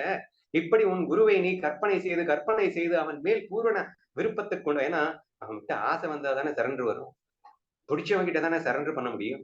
அப்ப ஃபர்ஸ்ட் ஆஃப் ஆல் அவனை பிடிக்கணும். அப்ப பிடிக்கணும்னா நீ கற்பனை பண்ணி தாண்டா பிடிக்க முடியும். உண்மைதான் அதெல்லாம். ஆனா உண்மையா நீ கற்பனை பண்ணாம எப்படி? அதாவது ஒரு பொண்ணை நீ ஒரு பொண்ணு ஆக்சுவலா பொய், நீ இஷ்டத்துக்கு கற்பனை பண்ணி அவன் மேல லைக்ஸ் இன்டியூஸ் பண்ணிக்கிற. ஆனா குரு உண்மை, அந்த உண்மை தத்துவத்தை நீ உள்ளவாறு கற்பனை பண்ணி தான் புரிஞ்சுக்க முடியுது. நீயா எதுவும் கற்பனை பண்ண வேணாம்னாலும் அந்த உண்மைகளை நீ கற்பனையின் வாயிலாக கீப்பான் மரணம் பண்ண குரு சரணாகதி என்பது மிகவும் எளிதாக விடுகின்றது என்று நீங்கள் பார்க்கும்போது கற்பனையின் வளத்தையும் சக்தியையும் புரிந்து விட்டீர்கள் என்று நம்புகின்றேன். அடுத்து அப்கோர்ஸ் சரண்டர் பக்தின்னு வச்சுக்கோங்களேன், ஆத்ம நிவேதன பக்தின்னு ஒண்ணு சொல்லியிருப்பாரு. சோ எதை பண்ணாலும் எனக்காக பண்றதில்லை, என் குருவுக்காக பண்ணுகின்றேன்னு சொல்லிட்டு நான் அப்படியே அவருக்காக அர்ப்பணிக்கின்ற ஒரு பக்தியை நான் ஃபர்ஸ்ட் கற்பனையில தான் செய்யணும். அப்புறம் தான் நிஜத்துல வரும். சும்மா எப்படி உடனே வந்துடும். அப்போ ஆமா, அதுல என்ன சொல்லியிருப்பாருன்னா எக்ஸ்ட்ரீமா இந்த தேகத்தை போன பிறகும் கூட நான் உங்களுக்கு சேவை பண்ணிட்டு இருக்கிறதுக்கு என்னென்ன செய்யணுமோ எல்லாத்தையுமே இப்பவே பண்ணி வச்சிடணுமா. அந்த ரேஞ்சுக்கு உங்களை கற்பனை செய்ய சொல்லி தூண்டுகின்ற ஒரு விஷயம் அப்படின்னு சொல்லணும் அப்படின்னா அது பக்தியை வளர்ப்பதற்கு ஃபர்ஸ்ட் விஷயம் நான் என்ன சொன்னேன், ஞானத்தை வளர்ப்பதற்கு உதவும் அப்படின்னு சொன்னேன். பக்தியை வளர்க்கறதுக்கும் கண்டிப்பா அதுவே தான் ஹெல்ப் பண்ணுது அப்படின்னு நான் இப்ப சொல்லியிருக்கேன். 3வது முக்கியமான பாயிண்ட்டுங்க, நான் மேக்சிமம் யூஸ் பண்ணக்கூடிய ஒரு பாயிண்ட். அது ஞானதேவரின் வாயில அவர் சொல்லியிருக்காருன்னு சொல்லி அதை தான் நான் யூஸ் பண்றேன்னு சொன்னா உங்களுக்கு நல்லா புரியும் அப்படின்றதுனால சொல்றேன். ஜென்ம மிருத்யு ஜரா வியாதி துக்க தோஷான தர்சனம் அப்படிங்கிற பிறவி துன்பம், சாவின் துன்பம், முதுமையின் துன்பம், நோயின் துன்பம், இதையெல்லாம் மீண்டும் மீண்டும் மீண்டும் கற்பனை செய்து அவைகளெல்லாம் வரும் முன்னர் அவைகளிலிருந்து காத்துக் கொள்வதற்கான முயற்சியை செய்து கொள்ளடா என்று நாம் குருநாதன் வர்ணித்து தள்ளி இருக்கின்றான். வேற ரேஞ்சில கற்பனை பண்ணிருப்பாருங்க. அதாவது அவர் சொன்னது ஒரு சில விஷயங்கள் என்னால மறக்க முடியாது. முதுமை அடைந்த பிறகு தலை வேண்டாம் வேண்டாம் என்று ஆடிக்கொண்டிருக்கும் போது என்னடா பண்ணுவாய் அப்படின்னு கேட்பாரு. என்ன சிந்தனை பாருங்களேன் அவருக்கு. வாயிலிருந்து உமிழ்நீர் கொட்டும், கண்களிலிருந்து நீர் கொட்டும், 9 வார்த்தையிலிருந்து ஓடிக்கிட்டு என்னடா பண்ண முடியும் டே அப்படின்னு சொல்லி இந்த என்ன ஃபீலோட அவர் கற்பனை பண்ண சொல்லியிருக்காருன்னு யோசிச்சு பாருங்களேன். சோ இது என்னடா நான் வந்து சிரிச்சுக்கிட்டே சொல்றேன்னு நினைக்காதீங்க. அது வந்து ஒரு பூரிப்பு. என்னுடைய பாயிண்ட சொல்லிட்டாருன்னு. ஆக்சுவலா நம்ம அழுதுகிட்டே தான் அதை கற்பனை பண்ணுவோம். But precaution. அதிலிருந்து நான் மீண்டு வர வேண்டும் என்ற ஒரு தைரியத்தை வளர்த்துக் கொள்வதற்காக அந்த கற்பனையை பண்றேன். இது நெகட்டிவ் கற்பனை கிடையாதுங்க. நிறைய பேர் நான் வெல்கம் தி டிஃபிகல்டிஸ் பேசினா இவர் என்னது நெகட்டிவாவே பேசிட்டு இருக்காரு. ஆன்மீகம் பேச சொன்னா நெகட்டிவா பேசுறாரு. பாசிட்டிவா பேச வேணாமா அப்படின்னு எல்லாம் கேட்கிறாங்க. பட் ஆக்சுவலா இவர் என்ன சொல்றாரு? உட்காந்து நீ கிழவனானதுக்கு அப்புறம் வரக்கூடிய விஷயத்தெல்லாம் முதல்லயே கற்பனை பண்ணி அனுப்புவீங்கிறாரு. அவர் நெகட்டிவா பேசுறாருன்னு அர்த்தமா? ப்ரிப்பேர் ஆயிக்கூடா அப்படிங்கிறாருங்க. சரி. இதை நான் வந்து நான் இப்படி அனுபவிக்கிறேன்னு சொல்லணும்ல. நான் அடிக்கடி உங்ககிட்ட சொல்ற விஷயம் என்னன்னா, என் மனசுல லேசா ஏதாவது ஒரு பாரம் இருக்குது அப்படின்னு தெரிஞ்சதுன்னா, யோசிப்பேன். என்னடா ராங்கு? என்னாச்சு உனக்கு அப்படின்னு கேட்பேன். ஏதோ ஒரு விஷயம் நடந்திருக்கும். அது அது ஏதாவது ஒரு வேலை இப்படி ஆயிடுச்சுன்னா அப்படின்னு என் மனசு சிந்திக்கிறதுனால அந்த பாரம் வந்திருக்குன்னு புரிஞ்சுப்பேன். சிம்பிளா திங்க் பண்றது என்னன்னா, அப்படியே எக்ஸாஜரேஷன் தான். இவர் சொன்ன மாதிரிதான். என்ன இன்னும் இதை விட ஒஸ்டா கேவலமா என்ன வேணா நடக்கட்டும், கண்ணா நான் உன்னை மறக்காம 100% ஞானத்துல இருந்து நான் ஜெயிச்சு காட்டுவேன் அப்படிங்கிற அந்த ஃபீலிங்கை நான் கொண்டு வரும்போது I am getting prepared my self to strengthen my mind. அப்போ கிடைக்கும் பாருங்க ஒரு செல்ஃப் கான்பிடன்ஸும். அப்ப இது எங்க இருந்து வந்தது? எனக்கு கற்பனையில இருந்து தானங்க வந்தது. ரியல் லைஃப் இன்சிடென்டே நான் சொல்லியிருக்கேனா? போலீஸ்காரன் திடீர்னு என் வீட்டுக்கு முன்னாடி வந்து நிக்கிறான். நீ என்னமோ எல்லாருக்கும் தப்பு தப்பா சொல்லி கொடுத்துட்டு இருக்க அப்படின்னு சொல்லிட்டு உனக்கு மேல கம்ப்ளைண்ட் வந்திருக்கு வாடாங்கிறான். அப்ப உள்ள ஹார்ட் பீட் எல்லாம் கடகடன்னு ரைஸ் ஆகுது. என்னடா ஆச்சுன்னு கேட்கிறேன். கண்ணனை மறந்துடா அப்படின்னு உள்ள இருந்து சொல்றான். டக்குன்னு ஒரு கற்பனை பண்ண பாருங்க. ஜஸ்ட் 2 மினிட்ஸ்ல ஒரு கற்பனை. அண்ணா this is an extreme opportunity. நான் கேட்கறது இன்னைக்கு நீ கொடுத்துட்ட. நான் போகணும். என்னுடைய பேச்சை எதுவுமே அவன் கேட்காம என்ன அடிச்சு உதைச்சு அவன் என்ன செல்லுக்குள்ள வைக்கணும். அட்லீஸ்ட் ரிமாண்ட்ல ஒரு 15-20 நாளாவது நான் இருக்கணும். நான் நினைச்சது எது எக்ஸ்ட்ரீமா என்னென்ன துன்பம் வரணுமோ வரணும். எல்லாத்தையுமே உனது பிரசாதமாக ஏற்று நான் ஆனந்தமாக அனுபவிக்கணும்டா அப்படின்னு சொல்லிட்டு ஒரு ஃபீல் அப் பண்ணும்போது எல்லாமே கற்பனை தானே பண்றேன். அதுல கிடைச்ச செல்ஃப் கான்பிடன்ஸும் அதுல கிடைச்ச சந்தோஷமும் என்னால மறக்கவே முடியாதுங்க. இன்னைக்கு வரைக்கும் அது வந்து எனக்கு வரமா யூஸ் ஆயிட்டு இருக்குன்னு தானே சொல்லிட்டு இருக்கேன். இப்பயும் நான் 100% எப்பயுமே ரிலாக்ஸ்டா இருக்கிறதுக்கு ஒரே ரீசன் என்னன்னா, இவ்வளோண்டு பாரம் வரும்போதே அடுத்த second I am thinking in an extremely opposite way. ஆப்போசிட்னா எக்ஸாஜரேட்டட் வே. என்ன நடந்தாலும் நடக்கட்டும்டா. இந்த ஃபீல் இது கற்பனை தான். ஆனா கற்பனை எனக்கு தர்ற அந்த வேகமும் வைராக்கியமும் அந்த ஒரு செல்ஃப் கான்பிடன்ஸும் அனுபவிச்சு பார்த்து நீங்க புரிஞ்சுக்கோங்களேன். இப்ப அதைத்தானே இன்டைரக்டா சொல்லியிருக்காரு. இப்ப கிழவனானதுக்கு அப்புறம் முதல்லயே தயாராயிரு. அப்போ என்ன இப்பயே ஞானி ஆயிட்டேன்னா அப்புறம் எது வந்தாலும் ஒன்றும் பிரச்சனை இல்லை. நீ பாடியே இல்லைன்னு நீ புரிஞ்சுக்கிட்டே இல்லை. மாயா 100% தெரிஞ்சுக்கிட்டே இல்லை. அதுக்கப்புறம் என்ன நடந்தாலும் சந்தோஷமா இருந்துடலாம் இல்லையா? அப்போ அந்த ஒரு விஷயத்தை ஸ்ட்ரென்தன் பண்ணுவதற்கு கண்டிப்பாக எது உதவுகிறது என்று கேட்டீர்கள் என்றால், கண்டிப்பாக இந்த கல்பனா சக்தி அல்லவோ உதவுகின்றது.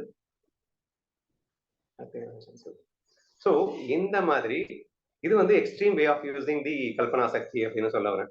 இதை நீங்க கண்டிப்பா மிஸ் பண்ணிடக்கூடாது. சரி, வேற வந்து மேஜரா வந்து நான் ஞானி எதற்காக ஆனேன் அப்படின்னா, அஞ்ஞானி எதனால் ஆனேன்னா இந்த மனம் புத்தி என்ற கல்பனா சக்தியினால் தான் அஞ்ஞானியே ஆனேன். அப்ப அதே மனம் புத்தியை வைத்துத்தான் நான் மீண்டும் ஞானியாக முடியும் என்ற அடிப்படையில் பார்க்கும்போது அகம் பிரம்மாஸ்மி என்ற விருத்தி, அதாவது என்ன சொல்லுவாங்க அப்படின்னா, நீங்க வேதங்களை நிறைய படிச்சிருந்தீங்கன்னா விருத்தி வியாப்தி பழ வியாப்தி அப்படின்னு எல்லாம் வந்து சான்ஸ்கிரிட்ல சொல்லுவாங்க.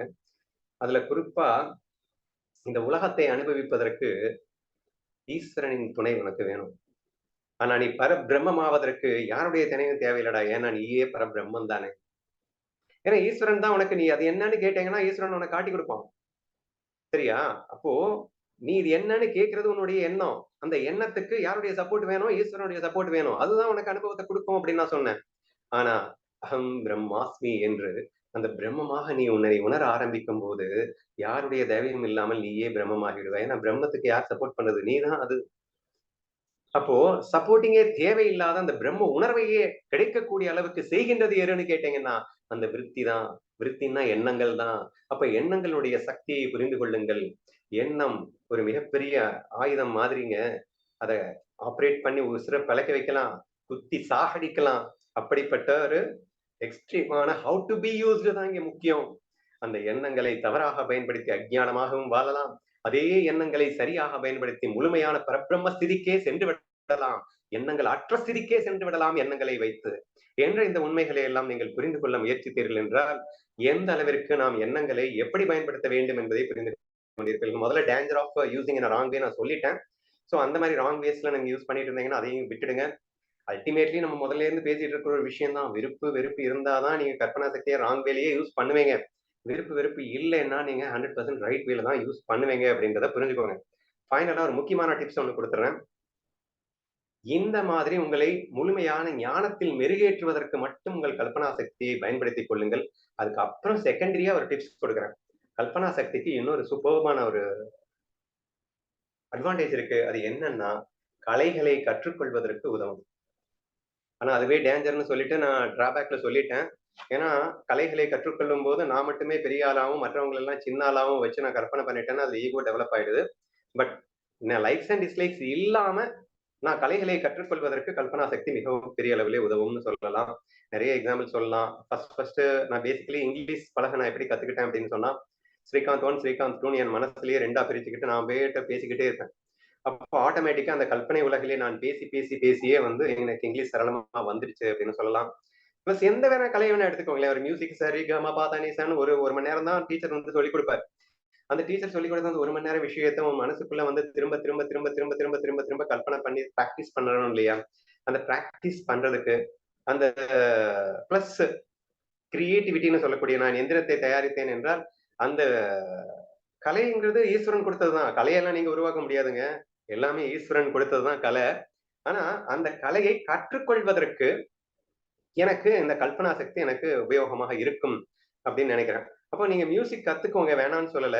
ஆனா அது இறைவனை பாடுவதற்காக, இறைவனை நினைப்பதற்காக, அனுட்சணமும் அவன் நாமத்தை சொல்லுவதற்காக நான் மியூசிக் கத்துக்கிறேன் அப்படின்ற ஃபீலிங்ல நீங்க கத்துக்கிட்டீங்க அப்படின்னு சொன்னா அந்த கற்பனையை யூஸ் பண்ணி நீங்க கலையையும் ரசிக்கலாம். உங்க கற்பனைகளை வச்சு நீங்க எத்தனையோ கலைகளை நீங்க வந்து கத்துக்கலாம், என்ஜாய் பண்ணலாம், எல்லாமே பண்ணலாம், வேண்டாம்னு சொல்லல. But the danger of likes and dislikes மட்டும் என்ஷூர் பண்ணிக்கோங்க.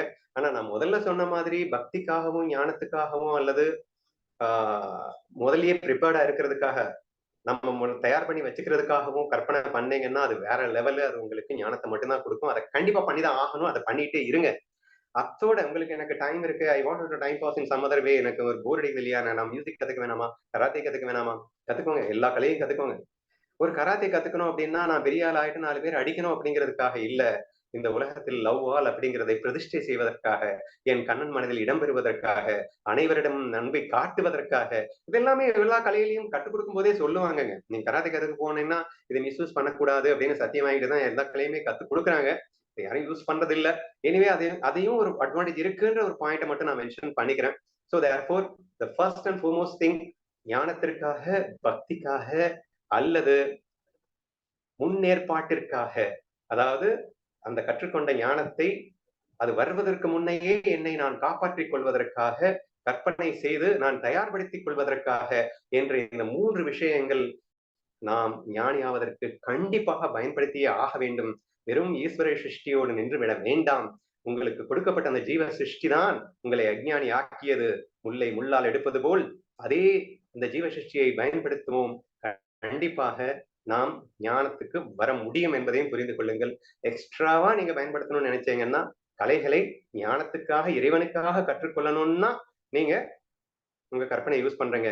இதை தவிர உங்கள் விருப்புக்கோ வெறுப்பிற்கோ அகங்காரத்தை அதிகரித்துக் கொள்வதற்கோ அல்லது ஏதோ ஒண்ணு மனசு சாட்டிஸ்ஃபை பண்ணிக்கிறதுக்கோ இந்த ஈஸ்வர சிருஷ்டியிலிருந்து தப்பிச்சுக்கிறதுக்கோ வேற எதுக்காகவும் தயவு செய்து யூஸ் பண்ணிடாதீங்க.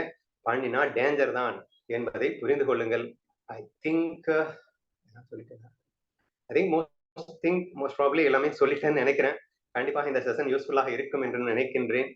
கண்டிப்பா எல்லாரும் ஃபாலோ பண்ணுவோம். தேங்க்யூ சோ மச் பொறுமையாக இவ்வளவு நேரம் கேட்டதுக்கு.